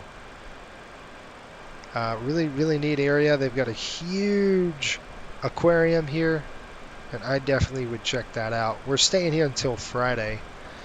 I think they take off. They're going to probably be departing Saturday morning, I would assume. I think they have a game on Sunday. So, I don't remember when they actually have a game.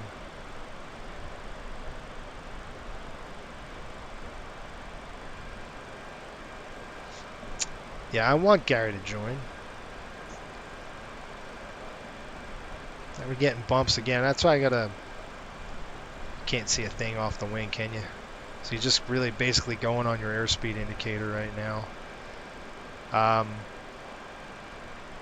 Yeah, we're just getting bumped around. I'm gonna keep the seatbelt sign on just for the... I would let them know. Say, folks, we're just gonna keep the seatbelt signs really... just because of the turbulence over the Rockies. It's not going to probably smooth out until we get past them. You know, somewhere maybe in St. George area, Bryce Canyon 1128, we could probably take a look at next coming in. We got 29.5 miles behind us. This VOR, we've got 1124. We got Hanksville plugged in on there. I'm going to go ahead and throw Bryce Canyon in 112.8. It's a good little airport. Let's see if we can grab it. Nope. The game is tonight. Oh, baby. What do you mean? No, the game, they're flying actually to Vegas tonight. So that's true. They're flying tonight to Vegas. I saw that. They're going from Denver to Vegas, and then they're going from... Wait. Yeah. At 2300 they're taking off, so like 11 o'clock they're departing Denver, I think.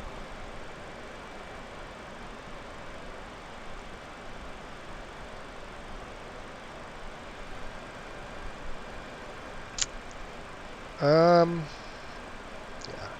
And the reason why I did this, let me take a look. I know, Sean, it was a kind of a jacked up thing. Yeah, they're going Denver to Las Vegas tonight, and then they'll play tomorrow, I think. I can't remember. No, they'll play the next day. They'll play... I forgot. Anyway, the reason why I did it this way is because then I could stream with it on Friday. So chances are they'll probably take off Thursday. No, I don't know. They'll probably take off Friday night. Or Saturday, depending on when their next game is. I don't know. All right, what we're going to do now, folks, is we're sitting here wasting a lot of time. We're going to start looking at some arrival stuff, and tell you the truth. We've got Gap. We got Zachary coming in here. So... St. George, we got Page, Arizona, Grand Canyon, just to the south of us, about 60 miles away from Hanksville still.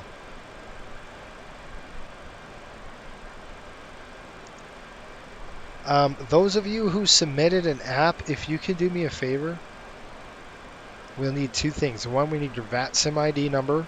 That's like paramount for us. And number two, if you can fly the LaGuardia 3-1 visual into the airport, it'll be a VFR day. We need you in the 737. It's got to be a high fidelity 737, so a PMDG, the level up or the Zebo if you're an X-plane user. We don't really support. We do support it, but we're not like, I'm not like for the NGX. I'm not doing any, like the NGXU for P3D. I'm not even really. I mean, I've got like 2 paints for it. So really, it's Flight Sim 2020. If you want like all the new paints, definitely upgrade your sim. It's probably a good idea to do that. Just when we do support them, you can fly them. It just you won't have all of the. It's just a lot of work to keep all the sims up to date, if you will. So, all right, let's come down here, and this is going to be normal. Put that on normal. All right, back to the drawing board. Let's take a look at our descent, forecast descent. I should say we're coming in pretty quick. We're going to go to the here Chow 2 arrival. I don't like this. Man, I'm not a fan. There we go. Okay. I have to get the Chow 2 up. Chow 2 arrival. That's going to be at below 19,000 feet when we get there at Chow. Turn this down just a touch. It's a little too bright for me. Okay. Route, we're going to go legs. Gap.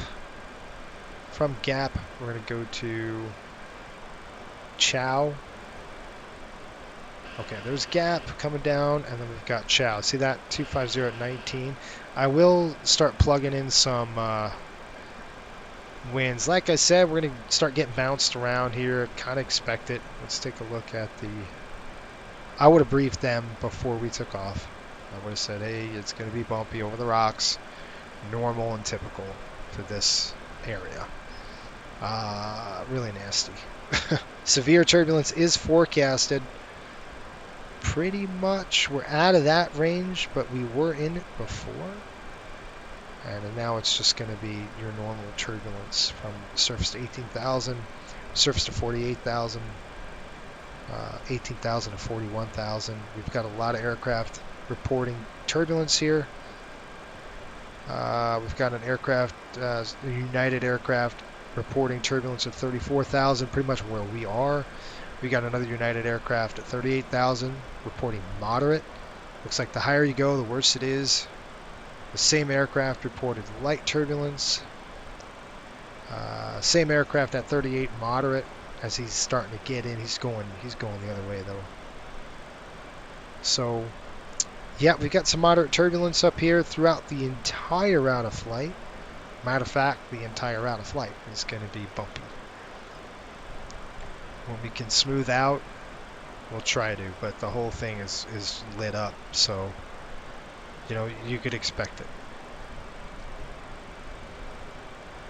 Jeffrey says, how can I update my application to include VATSIM ID? Just, no, you don't have to reapply. Just put, hey, this, you know, just put your name. Just put your name in there and say, this is my VATSIM ID. And then what we do is record it, our operations team will record it on a spreadsheet. And then we attach usually the link of your approach. And when that approach is in there with your application, we'll probably contact you for an interview. That's kind of how it works. We just gotta, you know, verify VATSIM hours, that kind of stuff. That's what we're doing. And then the big thing is we won't really contact you unless you get that approach done. So that's like kind of with it. Usually, what I'll do is I'll send an email when I get an app in. I'll send an email and say, all right, can you fly the LaGuardia 3-1 visual?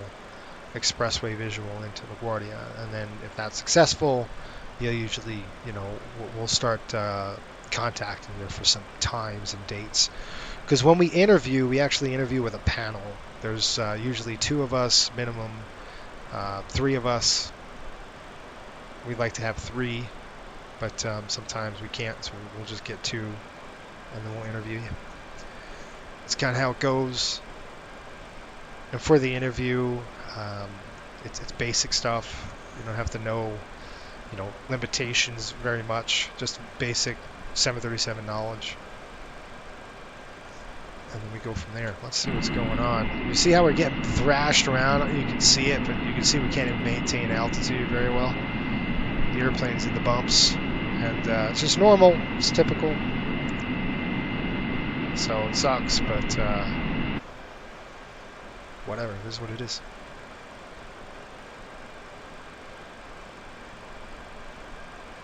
Yeah, and Jeffrey, you don't have the email. I usually check it at night, but the reason why is because you're on here now, so I'm just going to let you know. Hey, just send in that, send in your app, your flight. If you can record it via OBS or something like that into LaGuardia, that'd be great.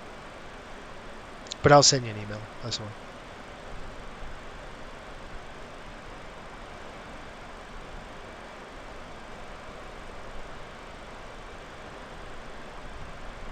Cool. Roger. All right, so let's take a look at this. We've got, a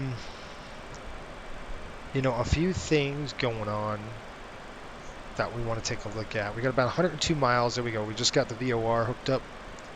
It's about 102 miles from,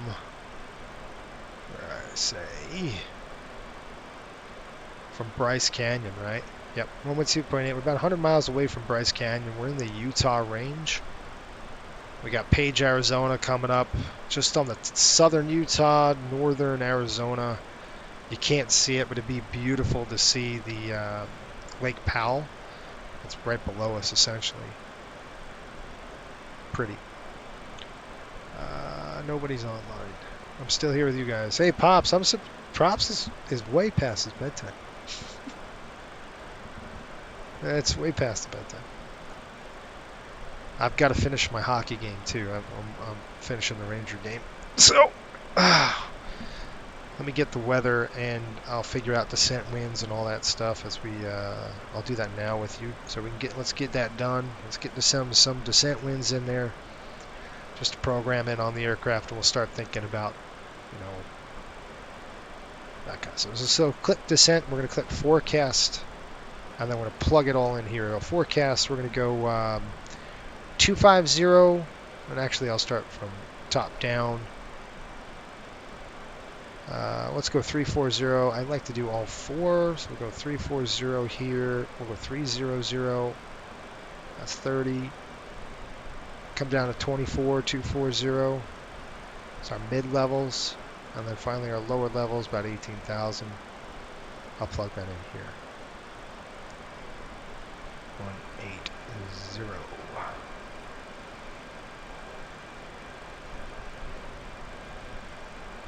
So we got winds at 280 at 43 up at this altitude. So 280, pretty much dead on headwind, but it's only 43 knots, so it's not too bad. 290 47. That's what I screwed up. I did the wrong one. So 47's up top there, and then we're going to go 280 43. And then we'll brief you on the approach to Vegas. 270 24. Plot that in there. 260 17. Right there. By the way, Monday we have off. I'm off on Monday. I think a lot of us are off on Monday for the Martin Luther King Day. And what I'd like to do is get on. I think we got a flight scheduled. Sean, do you know if we have a flight scheduled on Monday? Where's my paperwork? Dang it. I think we do. Either that or I want to fly a line flight. One of them is two things. I don't know yet. Monday we are scheduled. Monday we're scheduled to fly from Buffalo to YYZ, which is, I believe, it's Toronto. Buffalo, Toronto, it's a short flight. But that's going to be a fun one. So we're on the road again. That's the thing. We go home Friday, and then we turn around, come back. We go Vegas, Fort Lauderdale on Friday, and then we go from Fort Lauderdale to Buffalo on Saturday. And then Sunday we're off. We fly out Monday, and we go to Toronto. Man, I'll tell you one thing. These NHL charter flights, they keep you busy. Busy. That's insane how busy we are. Yes, it's past your bedtime. You are in Bigfoot country. Yes, this is definitely Bigfoot country here. A lot of high mountain terrains, a lot of snow. Can't see anything now, so it's kind of a bummer. It's beautiful during the day. You can see all the snow-capped mountains. It's just pretty. And we got a ton of snow on the Mountain West. Just a ton of snow, which is great. All right, we're getting into Bryce Canyon. Let's take a look at some weather. Yeah, we got about 20 minutes. Top of descent's coming up here. Get the progress check. Top of descent is about 139 miles, so I would say time-wise, top of descent is coming in at 14:53 Zulu, so we're looking at about 10 minutes, 10 to 15 minutes. We'll start our descent into the area. So this is a really good time about 20 minutes. It's a good time to get going in terms of weather, planning. Let's get some planning going, all right? Because if you don't plan right and you're just sitting there twiddling your thumbs, that's time wasted, right? So let's get it done right now. Let's go get the weather into Las Vegas. Now this is Las Vegas, so open a window. You know what I mean? It's going to be beautiful. It's just always is in Vegas. I can almost guarantee it's going to be nice. Might be a little bit windy, but it's not. Right now, the weather in Las Vegas, 270 at 4, nice and light. Visibility is pushing 10 miles. Really nice. Few clouds at 22,000. Nice day for an airplane ride, right? 8, temperature's 8, dew point 2, altimeter 3032. Nice and high pressure. Runway landing. Let's see here. We're going visual approaches in use. Landing runway 26 left, 1 left, departing 1 right. So I'm going to take 26 left because we're coming in from that way anyway. We're coming in from that, the northeast. So it's just going to be easier to hook up on 6 left. Be really cool if we went the other way to show you the strip, Las Vegas Strip at night. It's gorgeous in the sim. It's really nice. But that's okay. We'll plan on 26 left. So there's a little short runway, but it's not that bad. 26 left it is. And the gate we're planning on, I'm going to have to look at our it's a profile. We've got a menu up there. Overview looks like we have Denver, Vegas, ramp 126 when we arrive. So I'll plug that in there. 126 on the ramp. It's to the north, Las Vegas. So we're going to have a lot of a taxi. We're going to have some taxi time if we land that runway, which is fine. We're going to go 26 left. We'll roll this whole thing out. We're just going to roll it all the way out. We'll get off on Alpha 8. We'll taxi down Alpha, cross 1 right. We'll cross 1 left, and then we'll taxi all the way up. So you're going to see the strip. You know, you will see the strip for sure on the taxi. When was the last time you went to Vegas? I went to Vegas 5 years ago now. I used to go to Vegas like every month for work. So I would travel to Denver every month from Vegas. So I know Vegas very well in terms of the airport at golf. I would bring my golf clubs and just play golf, you know. Last time I stayed at the Luxor, which I'll show you. And spoiler alert, you're going to see some cool stuff. You're going to see a cool video about Vegas here soon. So, that's coming. That's all I'm going to say. That is a spoiler alert. Okay, so we got the runway, we got the winds. Let's go and get a performance data. Generally know what it looks like in terms of lost wages. Okay, this way you look at this. Gross weight 115.6. So we'll click performance, click our landing. And landing in Las Vegas. Dry winds are 2704. Temperature is significantly warmer than it was in Denver, but not much. 26 left. Let's see, it's 8 degrees. What did I say, 40-something degrees? That's about 45 degrees, 46 degrees. That's beautiful weather. That's what that is. I am going to go flaps 40 on this landing just to help us. I don't think it made much of a difference. It actually probably floated us a little bit more. So I do want to slow it down a little slower speed. QNH is going to come in at 3032, 30.32. Reverser, yes. Landing weight, I'd say 115. It says 115, so let's try 113. Our paperwork is saying we'll probably be landing at a landing weight of...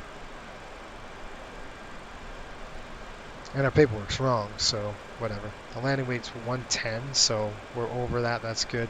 All right, spit out our numbers for us. So we'll take them. We've got... what we got? We got 4071, so 4,000 feet is required. 4,071 feet of landing runway we need. In Las Vegas at this airport, this runway is beautiful. About 10,500 foot of runway, probably minus about 500 feet. So you got 10,000 feet of runway to play with. So really, really wide runway there. Long runway on this one. Unless there's going to be 26 left on the landing. That's what they're landing, right? Yeah. Okay, so 26 left. Auto brake will be medium.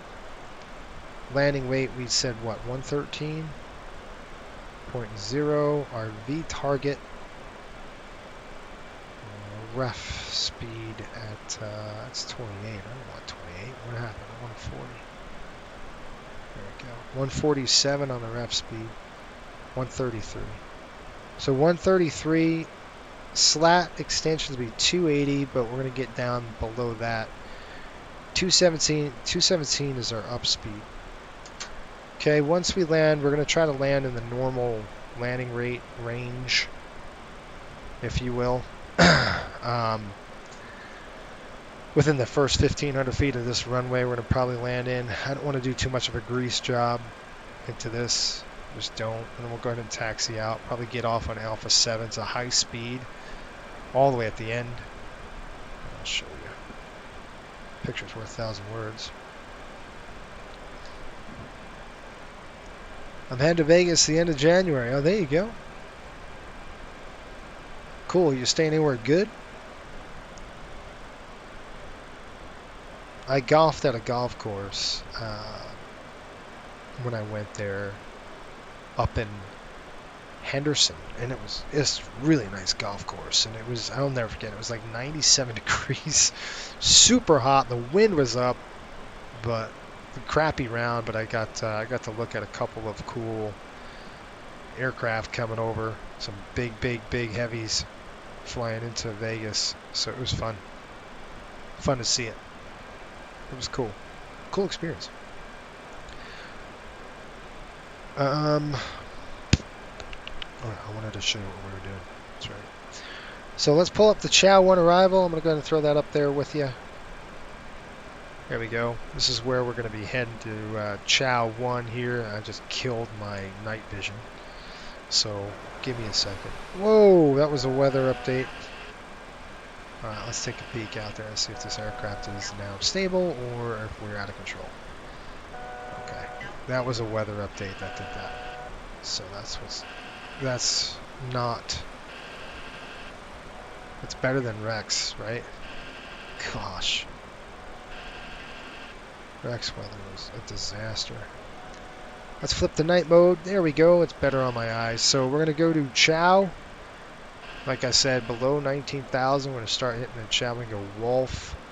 We are going to be flying the pretty much straight up to Prino on this. We're going to get that program now. Prino 8,000, and then we're just going to hook up to the ILS, fly it in. It'll be a visual approach, 26 left. We'll back up the ILS, and that's the end of that. Okay. Taxi, like I said, it's a longer taxi going on this runway, but that's okay. I'd rather land the aircraft, we'll taxi it over. Pretty much be a high speed. Alright, let's go. Why aren't you working? Didn't like it.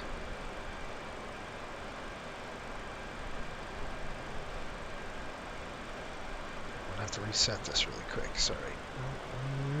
Bring it up again. Alright, here we go. Hide that. Alright, let me pull this up.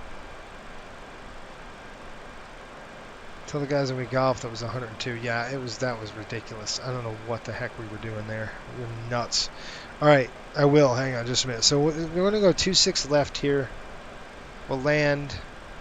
Roll out. Like I said, Alpha 7. So we're going to go Alpha 7 to Alpha. We'll cross one left.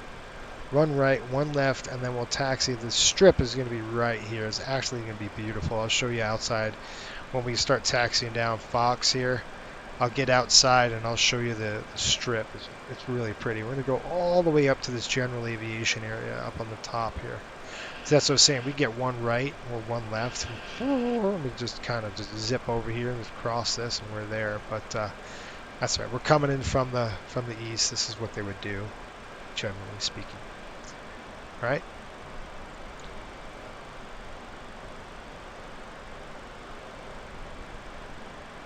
Cool. That's the end of that. Yeah, we were golfing at a par 3. It was 102 degrees in New York. And it was so flipping hot. We were walking. There was no cart, so we had a push cart, you know. It was so hot that the sprinklers came on. You know, the sprinklers came on. It was like 4 in the afternoon. I remember that. The sprinklers came on. And if you've ever seen a sprinkler at a golf course, it's not like a regular irrigation, right? It's not like one of those. It's not like that. All right. This is like a fire hose, like a 4-inch fire hose of a sprinkler. I mean, it's a golf course sprinkler. I mean, the nozzle's that big. It's just it's shooting water. And we both just dropped our golf clubs, and we just walked right into it. I mean, we were soaked. It was awesome. Felt great. 102 degrees. It's just we just walked right into the sprinklers. It was awesome. That was fun. Memorable. It's things like that. You just remember. Gary says it's 100 degrees here at the moment. That is too dang hot. That's too hot. I am not a fan of the heat. Definitely not. I don't like the heat. I just don't like it. It's not my jam. I like the cold. I love this kind of weather we have right now, though. The snow, I love it. Snowing, raining, I'm like, yeah, bring it on. This is my kind of weather. I like that. I would be great in Alaska. I really would. I think I'd have the ocean and then I have the cold weather. Psst, done. All right, we're going 26 left. I know some people think I'm nuts. Like, why would you want that? Well, because I don't want to be hot. How's that? I don't like the heat. At least in the cold, I can add layers, you know. And in the heat, you can't. You're stuck. Nothing you can do. So, yeah, not a fan. All right, we've passed both of our VORs. Now, I'm going to tune in to Las Vegas 116.9, and I'm going to do that on our nav2 here and see if we can chime into Vegas. You can see that we're about 100 and, I ain't right, 116.9er. Yeah, all right, it hasn't tuned yet.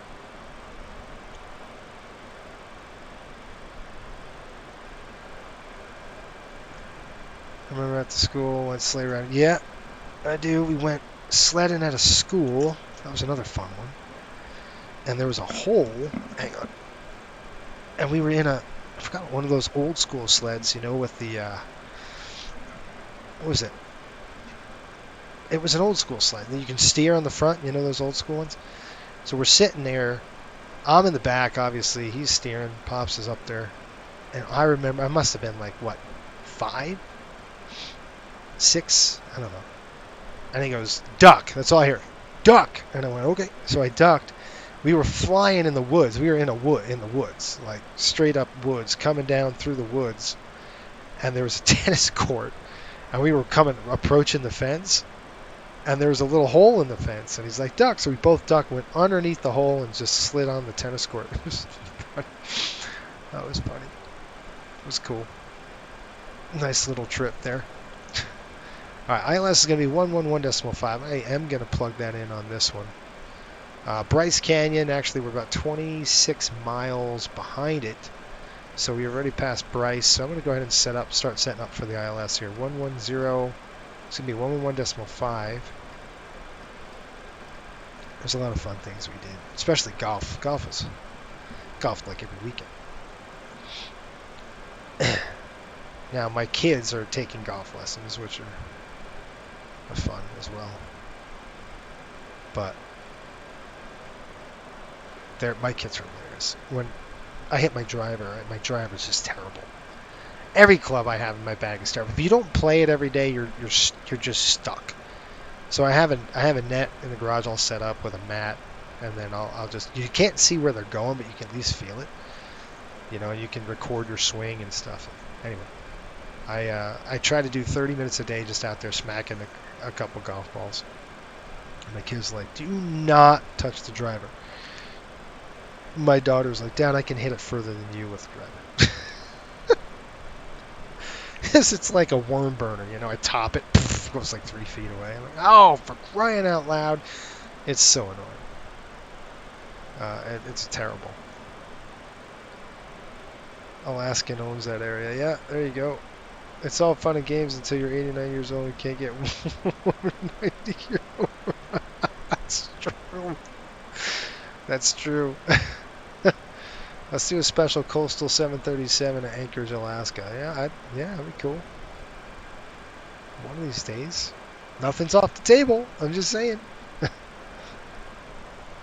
I love it. All right, folks. The top of the ascent is approaching very quickly.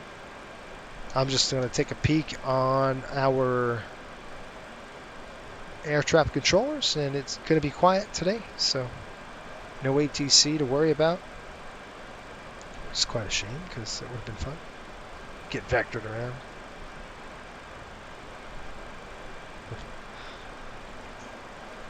No, I'm not doing that on Monday. I've got to fly this charter on Monday. It looks like we're going up to Buffalo. So we'll do every week this stupid month we're on the road. It's insane. What kind of schedule is that? And who did that? I want to know who made this schedule. That's right, I'm not going to complain. It's money, right? But I did want to tell you an update on the actual fleet. The fleet update is in, and we've got... was that lightning? No. Not painting anything on my radar. What are you talking about? To the north?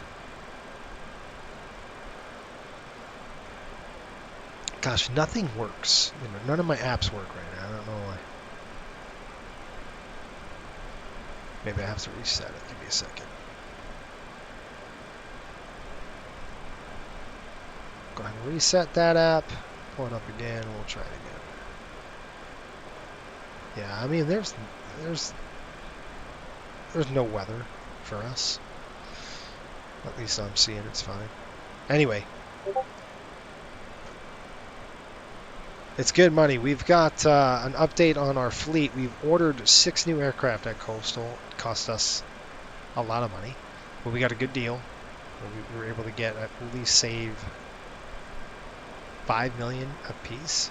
So we saved 5 million apiece because we bought 6 of them.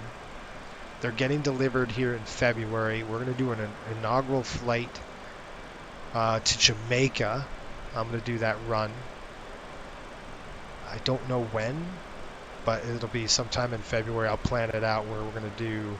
I love to do a full day run, like a full 2-day schedule up and back, but I don't know if I can do that. So I'll definitely do the flight to Jamaica, though, because I think that'd be real fun.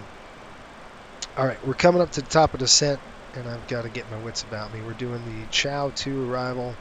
We got to get below 19,000, so we've got a message on the MICDU that said, hey, do something. We got to start descending. I'm going to turn the lighting on. Just need to see. I know it's blue, so it's going to blue me out, which is fine. We'll send this to 19,000. We're not going to send anything. The airplane should not start descending because I'm not going to do a thing. You see how it starts descending right now? I haven't even armed it. So that's another bug. You shouldn't have to worry about that, but it should not be armed. But you can see, I'm going to select VNAV. It's not even armed, dude. What are you doing? See, that's what I mean about this is a buggy thing. It shouldn't do that. That's not how the airplane works. I haven't armed it. I haven't even engaged the arm. So see how it's starting to climb back to 36,000. It's kind of a weird buggy thing. I wish they'd fix that. That's really annoying because that's not how it's supposed to be. Even if I went altitude hold and I did that.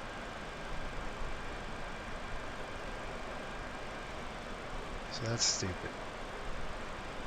I'm waiting. We get top of descent, we'll see what happens. I'm going to go ahead and arm it now. And now it's armed to 19,000, and we're going to start our way down. Flights in Brazil, hey, cab okay or not? Wish a great flight, best vibes from Brazil, yes. And how are you from Brazil? You know, it's fun. We've got somebody scheduled to... Now, Brazil's 4 hours. Aren't you ahead 4 hours? We've got an applicant who we're trying to get a hold of. Hopefully we can do it this weekend. He is a corporate pilot, so it'd be cool to get him on board. Good luck on Push Virtual Pilots. Congratulations on that. Yeah. We've got a couple from Brazil, actually. I think we have 2 or 1 at least who's applied. I think a corporate pilot and looked really good. The approach was awesome in LaGuardia, so it was really encouraging to see. But we just got to get the time where it works out. Now I think in Brazil it's 4 hours ahead. Am I mistaken? Is Brazil 4 hours ahead of Eastern? It's 4 hours ahead of Mountain Daylight, so. It's there. All right, let's talk to Cliff really quick. Or wake him up. Are you ready for the approach briefing? Go ahead. Any questions? No questions. Descent check.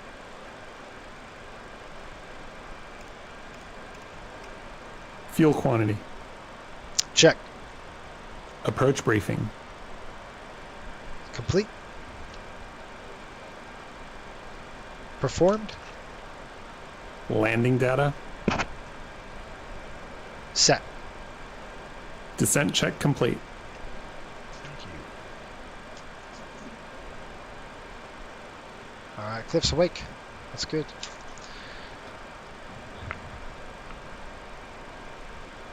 Almost 3 a.m. I thought so. I'm like, Brazil 4 hours ahead or something like that from where I am. That's crazy, huh? All right, 32,000 feet. We're headed to. We're headed to. Yeah, I forgot. I got to put this in here. Arrivals, departures. We're gonna go the 26 ILS 26 left. Perino transition. Execute. Go to your legs page. Probably should have done that. Like I said, I probably shouldn't have done that. There we go. And execute. Let's see if the... Oh, you stupid thing. Come on, dude.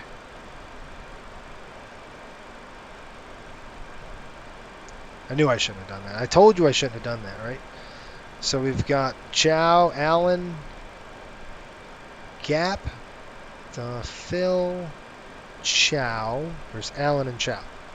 So let's go ahead and link those two up and see if that works for us. That will. And then Prino, we're done. And then we're in. Okay.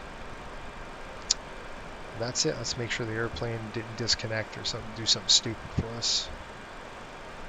Alright, we're coming down the chute. We've got Chow coming in.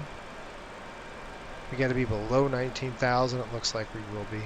So we'll hit that. VNAV descent on the FMA. I might shut this light off or turn it way down. I think it was so much easier for me to fly with it way down. And by the way, if you're new to the channel, consider subscribing. And also, if you have at least 200 hours in VATSIM and you have, you consider yourself a good 737 pilot, why don't you apply? Go to flycoastalairways.com, apply. I don't know if you see it, but see all those lights up ahead on the windscreen? That is Las Vegas. And we are about 74 nautical miles from beautiful Las Vegas. We can start getting some lighting on this aircraft. You're very quiet now.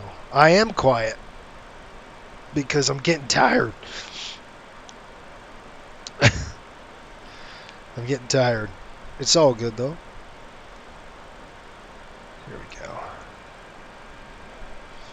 We're starting to line up for the descent, so gonna get our wits about us, all that good stuff. We got Cliff running. We've got 110. Let's put in the ILS course. That's one thing I didn't do. Oh, come on. 259 on the course, so let's set that 259.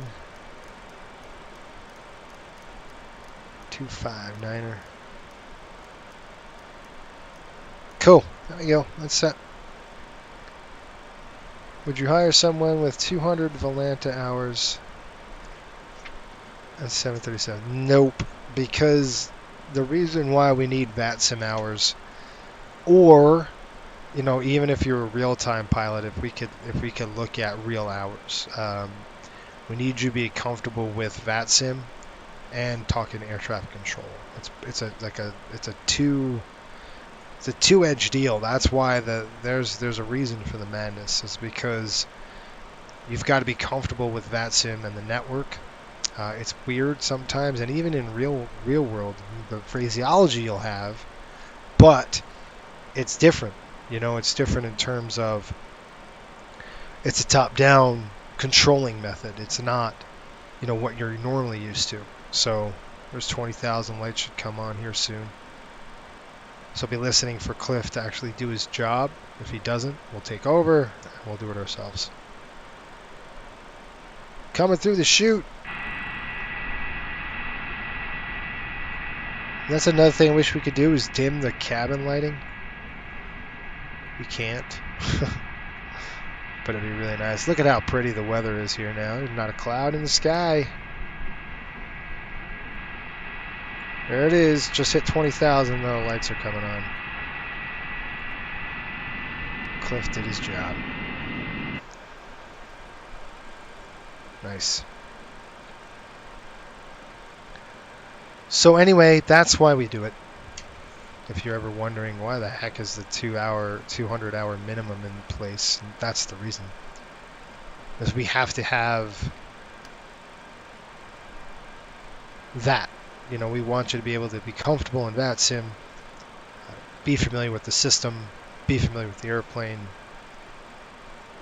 because we do things that are definitely hard.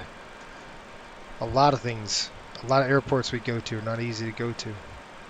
Okay, 10 to 10 and 9.5 at Tattoo, and then below 9,000. So I'm going to go ahead and set the altitude again. I'm going to go ahead and set it to 9,000 feet. So I'm going to go ahead and set that, pull that, and that's 9,000 right now in the FMA, which means that the airplane is going to descend via the profile again to hold 9,000 feet. And again, we will engage if we don't see that we're going to make K rolls at below 9,000. TC buddy, love your job. Unfortunately, I haven't seen yet. Keep on track. For me, it's late. Time to get some rest. All right, bud. We'll see ya. Thanks for checking in. You have a great day. Pops is still up. Man, Pops. All right, there's 18,000 feet. Let's call Cliff.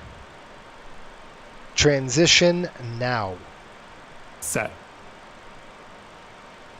All right. Look, Cliff is actually doing something, folks. We're going to keep the... All right, airplane, what are you doing now? Okay, so I'm going to engage. I'm taking the aircraft over now. I'm going to go from level 3 automation to level 2 automation. And I'm just taking over. Essentially going to go to a level 1 automation right now. Level 1 automation is pretty much... It's me doing the manipulation of the MCP, because I want to make sure we hit our altitudes correct. I'm looking at Tattoo here, and we got to be below 9,000 feet. Wait a minute, Tattoo between 9 and 10,000. So I don't even see the banana. Do you see it? Hold on. This dumb thing. I hate that happens. All right, so take a look at that. See that Tattoo? We've got to be below 10.5 on that, and it's not working. So we're going to go ahead and push it down even more. 2,000 feet a minute on the descent. Let's see how she works. I'm looking for a green banana here. I'm at 9,000 feet, nothing. See how we're still above profile. So I'm going to increase the descent rate to about 2,400 feet. There's our green banana. I want that green banana over our K-Rolls, whatever. I'm going to do another 200 feet down, and this is going to help push the aircraft to get back on profile. Gosh. There we go. Perfect. Now that's good. It means we're going to be under 9,000. So I'll say, okay, Preno's at 8, so let's go ahead and click the altitude here to 8,000. I'll arm 8, and I'll say, all right, now arm that. And then I could adjust this. So I know at this rate, at this descent rate, we will make... I'm just going to come idle now on the speed, just in case we go clamp. Oh, we're good. Excellent. Sweet. We do have mountains here, but they're not as bad. There is mountains definitely direct, so if we do need a mist go around on this particular case, we will climb to 3,200 feet. We'll make a right turn to 6,000 feet. Climb to 6,000, right turn, pretty much goes straight. You want to keep away from the mountains, so we're going to just basically do a U-turn. So climb 3,200, make a right turn to 6,000, climbing, and then we'll go 080. We'll hold that boulder. Or in this particular case, I'll just do a visual, flip it right back around. You never know. We can have atmospheric issues like we had at Detroit. That was a problem.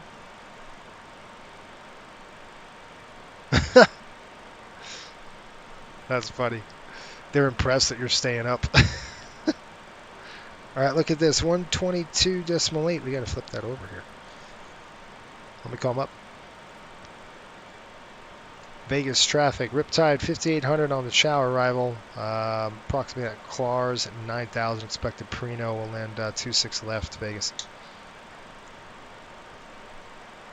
All right, this is going to go away. Las Vegas traffic, Southwest 868, taxiing to runway 1 right via Charlie Alpha. One right doesn't affect us, so I don't care. All right, now I'm going to start to get efficient with this. So you can see the descent rate here. 2700, I'm going to start pulling that descent rate back, decreasing the descent rate. I'm looking for the green banana. I want that green banana over Prino at about 8,000. So let's do 1,600 feet a minute. Let's start slowing that rate down even more. Let's go to about a nice slow descent. How's Vegas that? traffic southwest 1,000. 2884, 5 mile final, 26 left, Vegas. I'm looking. I don't see him right now. Las Vegas is going to be over here. Oh, I don't see the airport just yet. He's on a 5 mile final, so we'll be looking for him. 900 feet, he's no factor. We're way out. We're going to start slowing the aircraft down. Let me get Cliff going. Approach check. Navigation. Set. Approach check completed.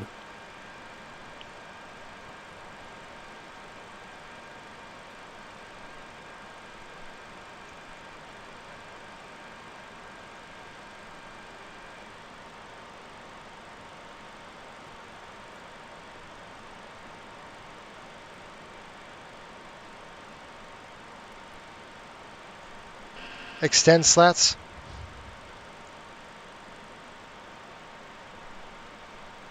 Slats extend.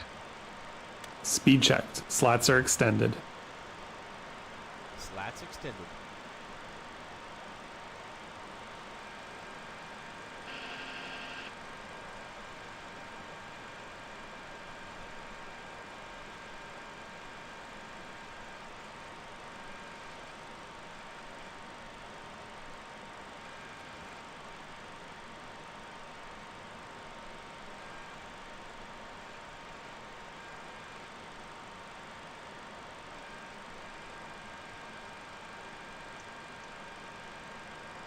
Flaps 11.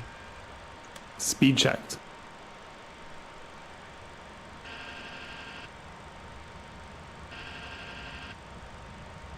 Flaps 15.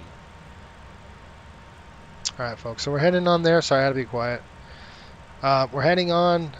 You can see the runways in sight. It's absolutely beautiful. We're going to start slowing down a little bit here.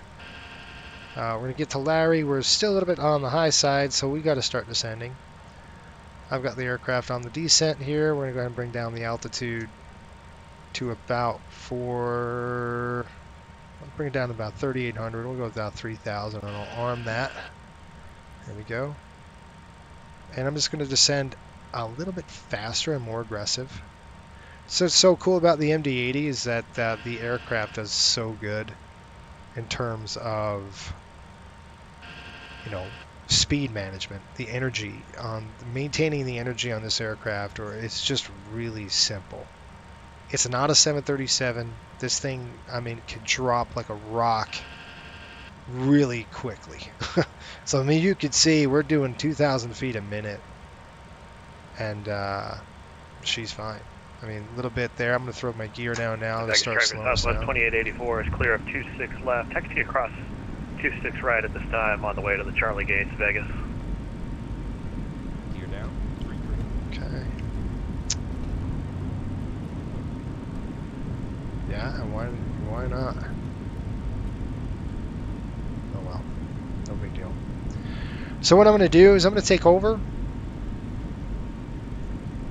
Flaps 28. Speed checked. Autopilot off. Check. Autopilot. Flaps 28. Final check. Flaps. Gear. Down. Ignition. Set to alpha. Auto spoilers and auto brakes. Armed. Flaps and slats. Set. Flaps 40.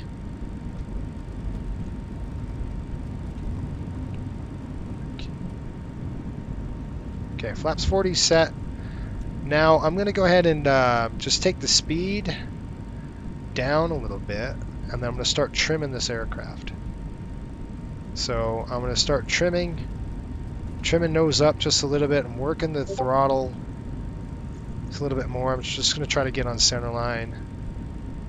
And we're dragging it in a little bit, but still. I'll let the yoke go. See how the airplane, it wants to drop, so I'm just going to come over here and just let them know we're on a, basically, we've got Shand, we're at about 3, 4, 5, 6 miles. Vegas traffic, Riptide 5800, we're on about a 6-mile final for runway 26 left, Vegas. Let's see, I'm going to let go.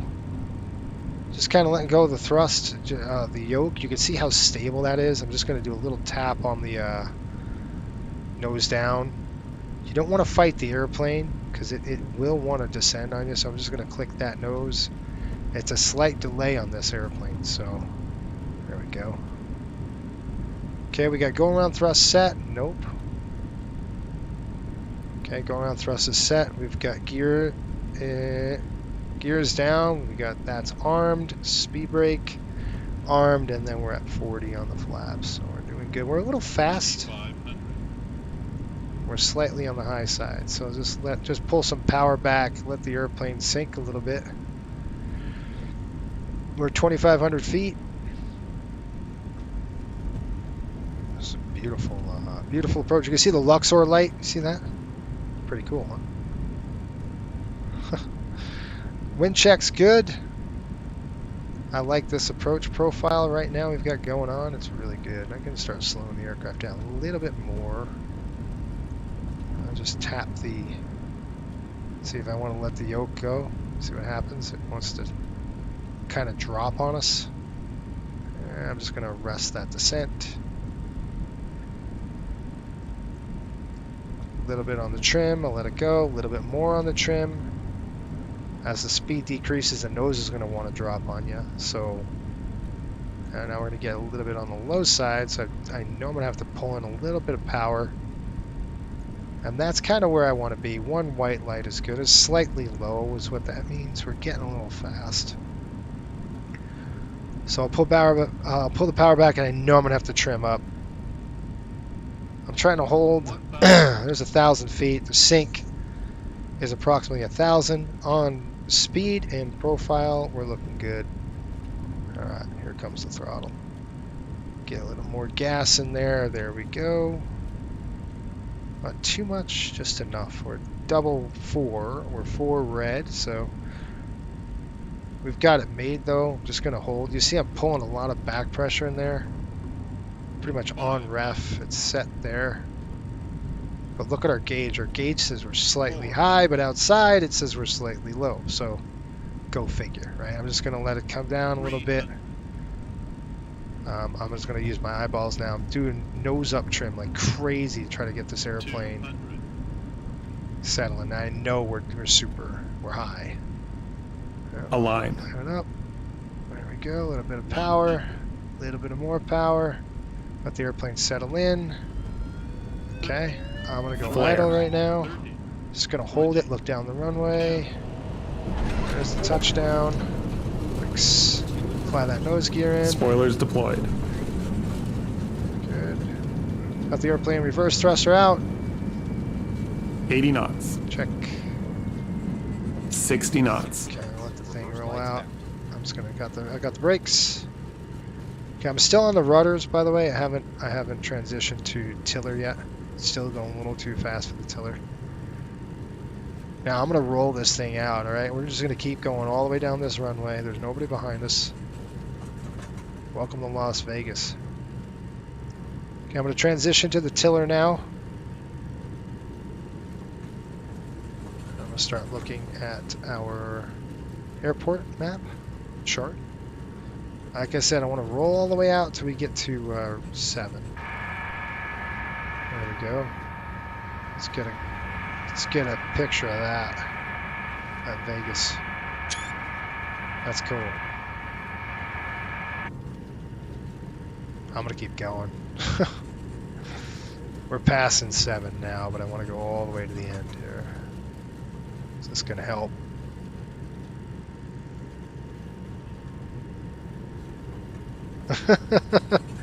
Yeah, give Pops a round of applause. He stayed up. Good stuff. Okay, we're going to get off on Alpha 8. And this helps us decrease the taxi time, right? Slow the aircraft down. Okay, I'm going to pull that down. Okay, brakes. All right. Welcome to Las Vegas. And you can see Mandalay Bay is right there. Vegas traffic, Riptide 5800, clear of runway 26, left, Vegas. I won't tell Cliff after landing check yet. I don't want him to turn on the APU.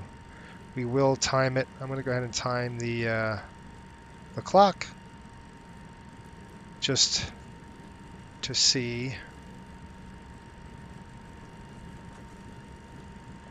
Okay, we're going to cross Alpha. As a matter of fact, I want to keep them extended. Sorry, I want to extend them. So we're going to go straight, and then we're going to cross this runway. Is 189 left, so 19 left. So I'm going to stop the aircraft, take a peek. Looks good. Take a peek down that way. I can't see a dang thing. Las Vegas traffic, Riptide 5800, crossing runway 1 right, Vegas.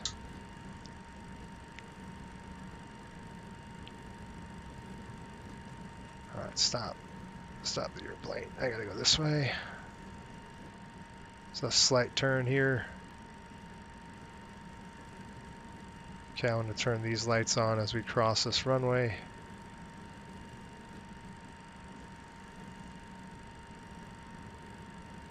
Okay, I'm going to start telling Cliff to get this dang thing ready to go. I'll turn off our flight directors, and then we're going to cross. Las Vegas traffic, Riptide 5800, crossing 19er left, and 1 left. Excuse me, 19er right, 1 left. Looks good down there. Anybody coming in? Nope. We'll go ahead and turn on our landing lights.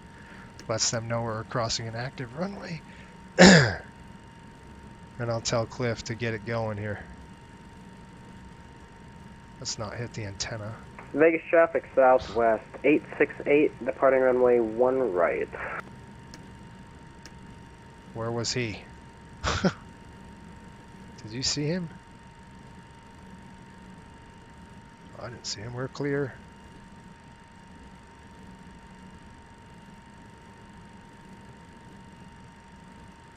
All right, Cliff, wake up. After landing check.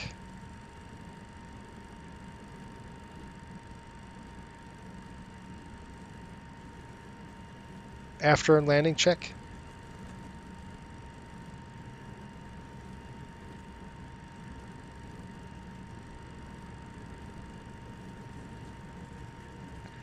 After landing check.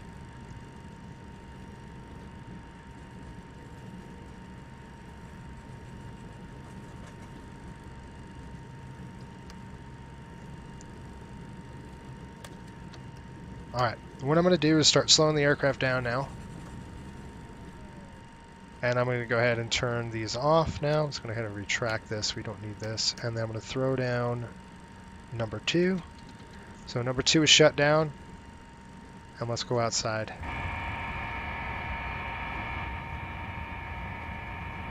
Flaps and slats.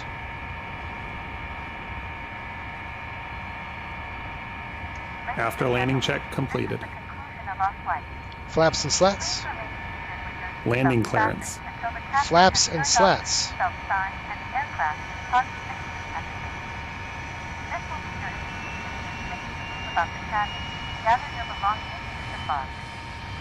like to thank you for flying with us today. We appreciate your business and hope to see you again on a future flight. Las Vegas traffic, southwest 868, clear runway 1 left. 1 left. He took off on 19er. What's he talking about? Did he say he was taking off on 1 right? Because I'm like, what? Clearly 19er. Anyway, look at Vegas here. Pretty. Cool stuff. We got, we just shut down number 2 engine. And you can see how more comfortable the taxi speed is. Because we'll be riding the brakes on 1 engine. We're super light. That's a picture. All right, time to get down to business. Let's go into this Luxor, Mandalay Bay there. You got New York, MGM Grand. The Excalibur is right next to that. There's a lot of really cool ones here. And the Sands, where Sinatra used to sing, is up by where the Venetian is. It's kind of right here. Pretty cool.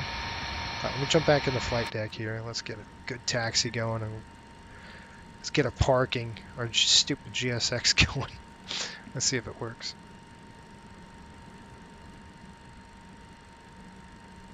Yeah, Cliff is looking at the pretty lights. Yeah, he is gonzo. Ooh. All right, let's call up our GSX and let's see if that dumb thing is going to work. All right, let's push the throttle up. There we go. We can see how pretty it is, and I'm going to open a window because it's absolutely beautiful out there.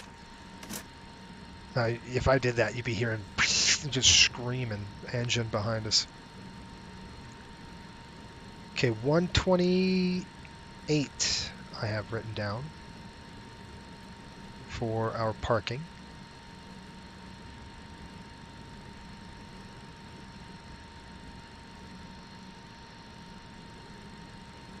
Now I know I reset it. It's saying it's not reset, so let's try this again.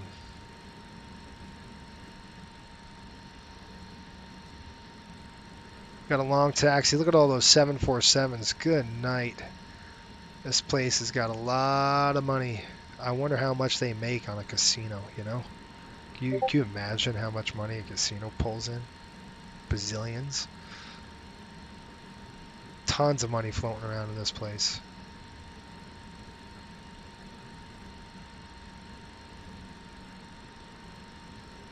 Alright. Alright, Sean, what do we got? Regular parking? Is it a cargo ramp?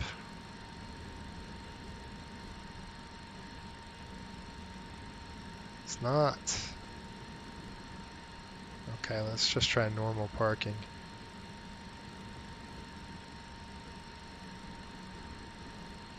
Well, it's not e-parking. Gate, gate, gate. North parking, northeast parking. North with parking. I guess I'm just going to go there. 128, I don't think so. Will it?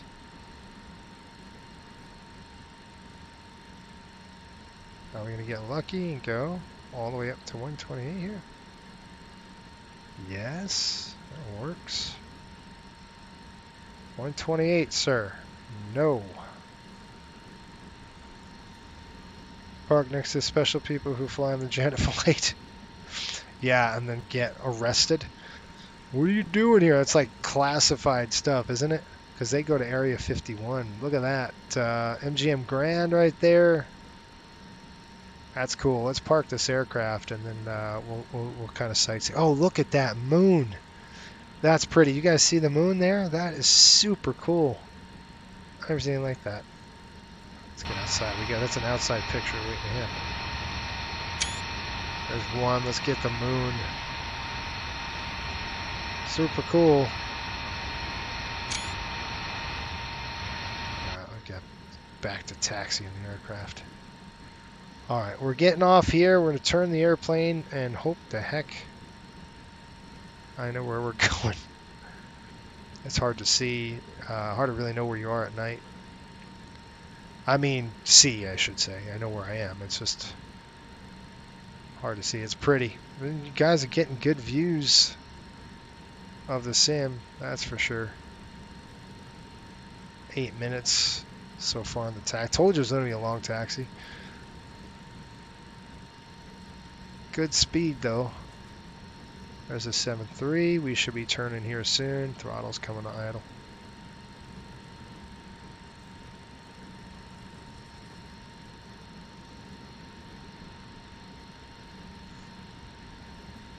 Yeah, that is really pretty with that moon there. That's gorgeous, huh?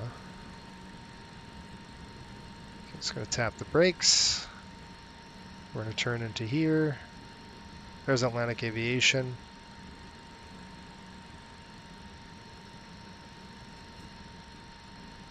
Okay. Does anybody see anything?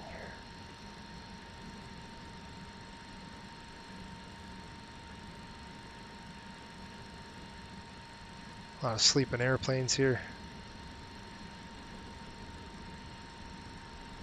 Let me check my numbers really quick, see if I got it right. 126. What did I say? 128? Or did I want to say 126? You guys remember?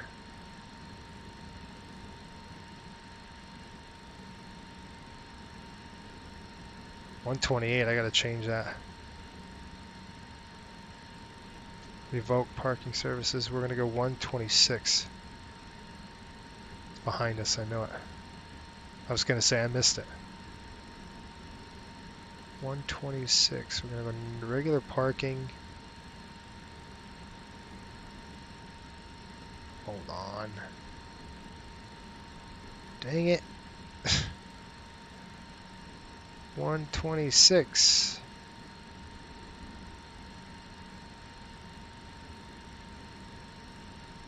No.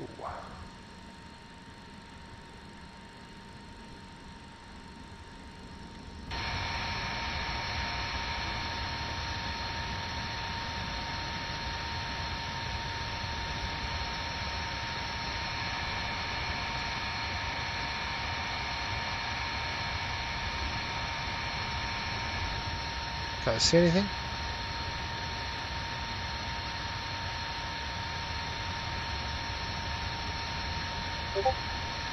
Gosh, I don't see anything.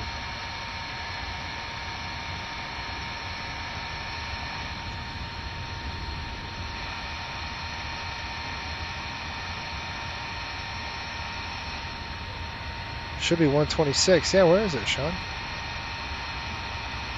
I know I'm way close.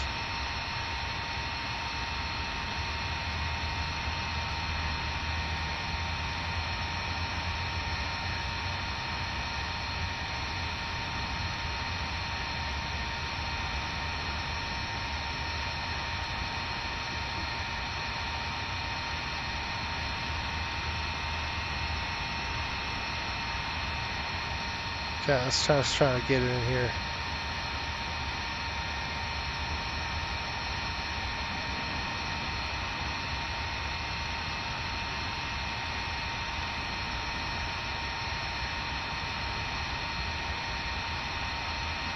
Huh.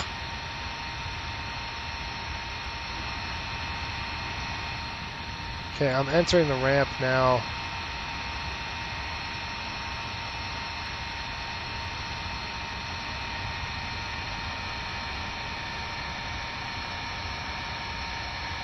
Where the heck are these guys?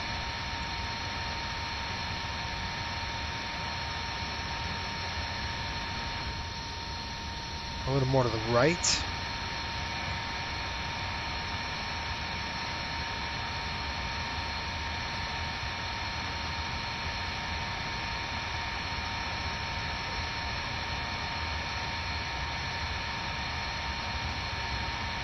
I see him straight ahead. See him?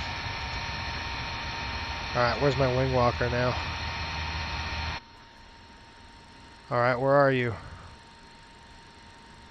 I see there. I got you there, but where's my wing walker guy?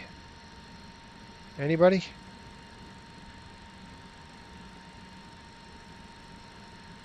Alright, where's my marshaller?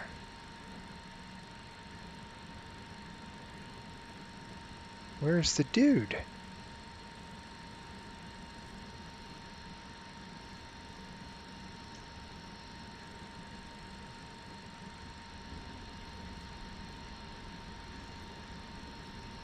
Yeah, it's really dark. I know, it's hard to see. Hang on. Let's see if I can see this dude. Oh, there he is. I got it. Okay. We're going to go around this way, and I'm going to swing it around the other side. So I'm going to turn the aircraft.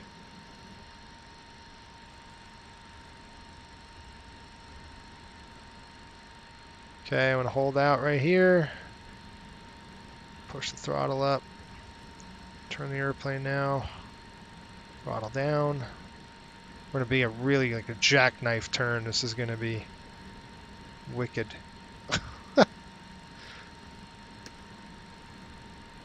Yeah, I know, dude. I'm trying to park this thing. It's not easy. Especially when you don't know where your guy is. There he is. Alright, good. I think we got this.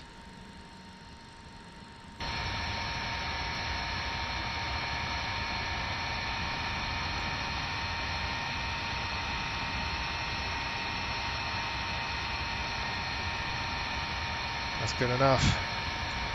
Brakes. Alright. Okay, that's on. I think I'll flood it out so I can see what's up. That's off. Seatbelt signs. Off.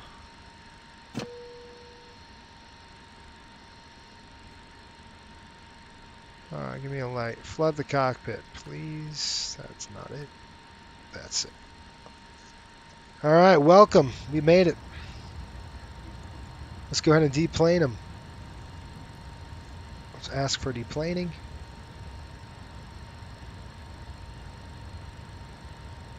Deboarding. The boarding requested. Alright, let's do a parking check. Parking check.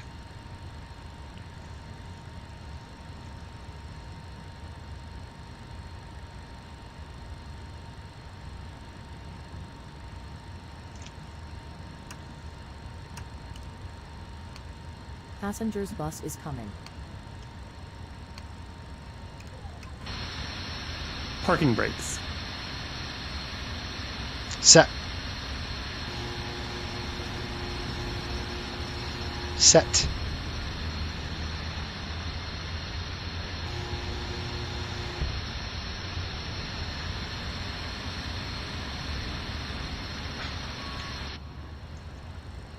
Set. Come on, Cliff. You're an idiot. Alright, whatever. You're fired. Get off my airplane. Thank you, Jeffrey.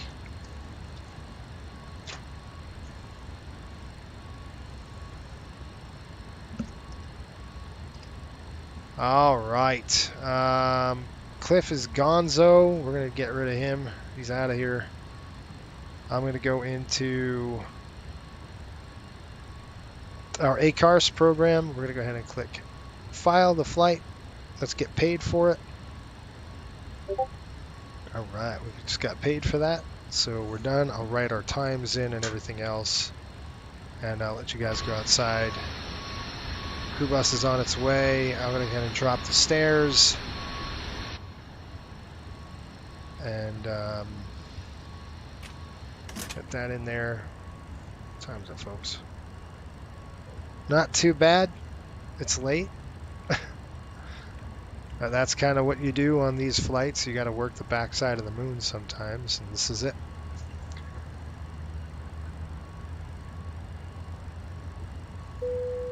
Passengers deboarding starting. Yeah, the MD-80, like I was saying, folks, this MD-80 is just Jeffrey's comment, what he said there.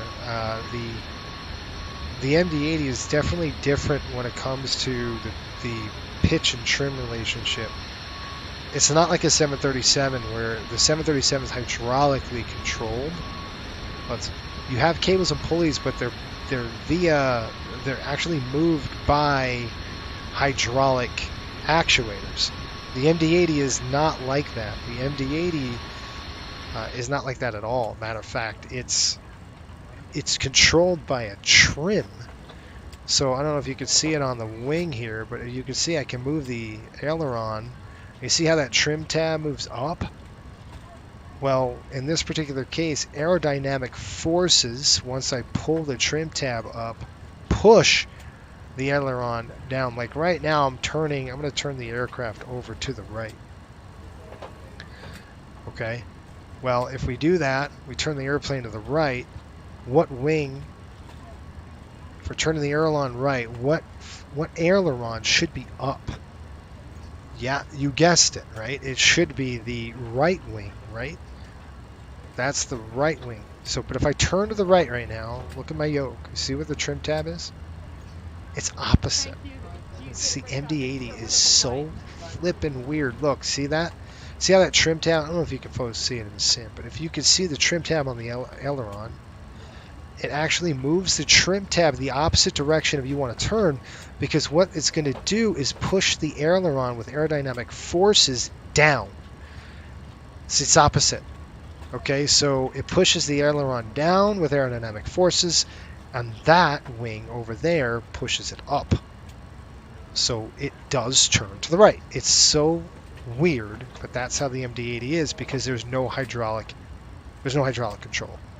All right, so it's not hydraulic. The only hydraulic control is the spoilers, or in this particular the flight spoilers. So I turn the aircraft. Now I got the hydraulic pumps off, but if I turn the hydraulic pumps on and then move the yoke, there's a mixer in there that'll pulleys and cables will actually actuate the mixer after 5 degrees of throw. So very interesting with this airplane. It's really weird. The trim tabs, you're actually flying trim tabs. So what I'm getting at is the trim tabs on this aircraft, you're not flying like a 7.3 or an A320, which is very true, a very true to feel indication. Does that make sense? So like, if I trim it, it's going to feel like the trim. And the MD-80 is not like that. You're not flying flight controls. You're flying trim tabs. So it's in this aircraft, to keep it happy, you got to trim it. That's it. It's all about trimming. Trim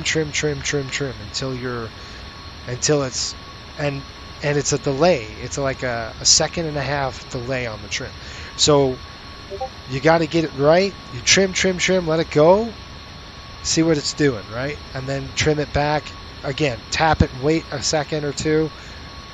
It's just a constant battle of trim, because you're trying to trim that back elevator here to doing what you want.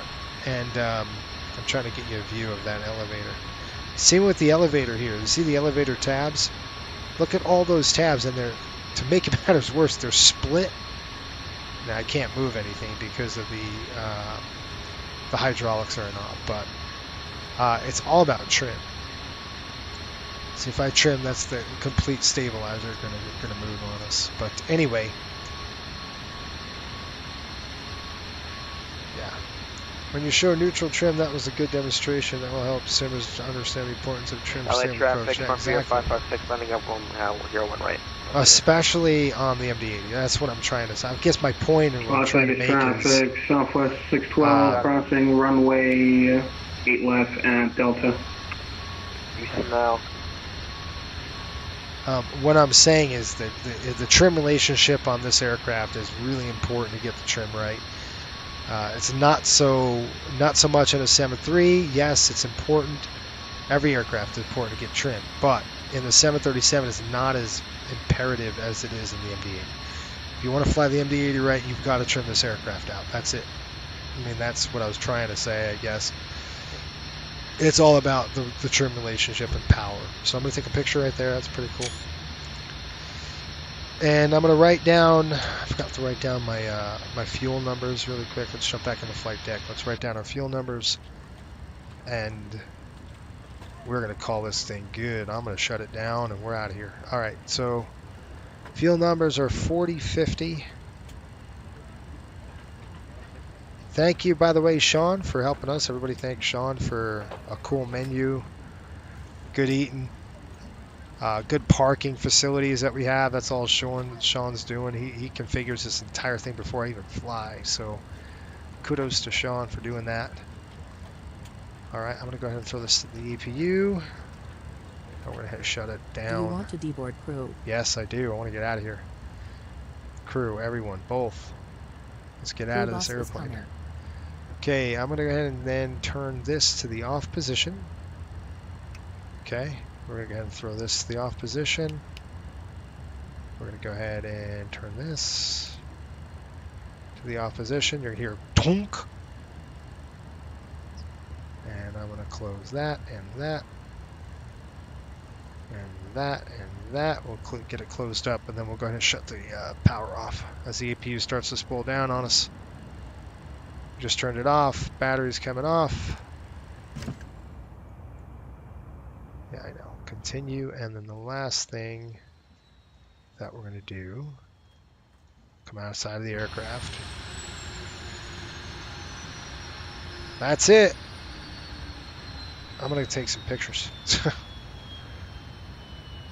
I know it's pretty dark, it's hard to see, but it's pretty cool with Vegas in the background. Alright folks, I hope you enjoyed this flight. I sure did. It was a lot of fun flying into Vegas. It's always a good time.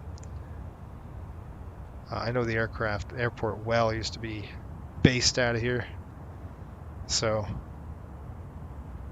pretty cool stuff. Alright, join us on Friday. We got a long one. Friday is going to be a long haul in the MD-80. We're heading over to Fort Lauderdale, so probably looking at 5.5 hour plus flight.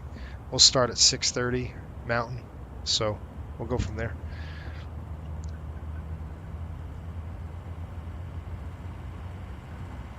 Think about my input to try a flight free of FS2. Yeah, I mean we could do that. We can try the next flight without it. I've done it before when I flew Miami. Sometimes it's so much easier just to get rid of them. Anyway, all right, folks.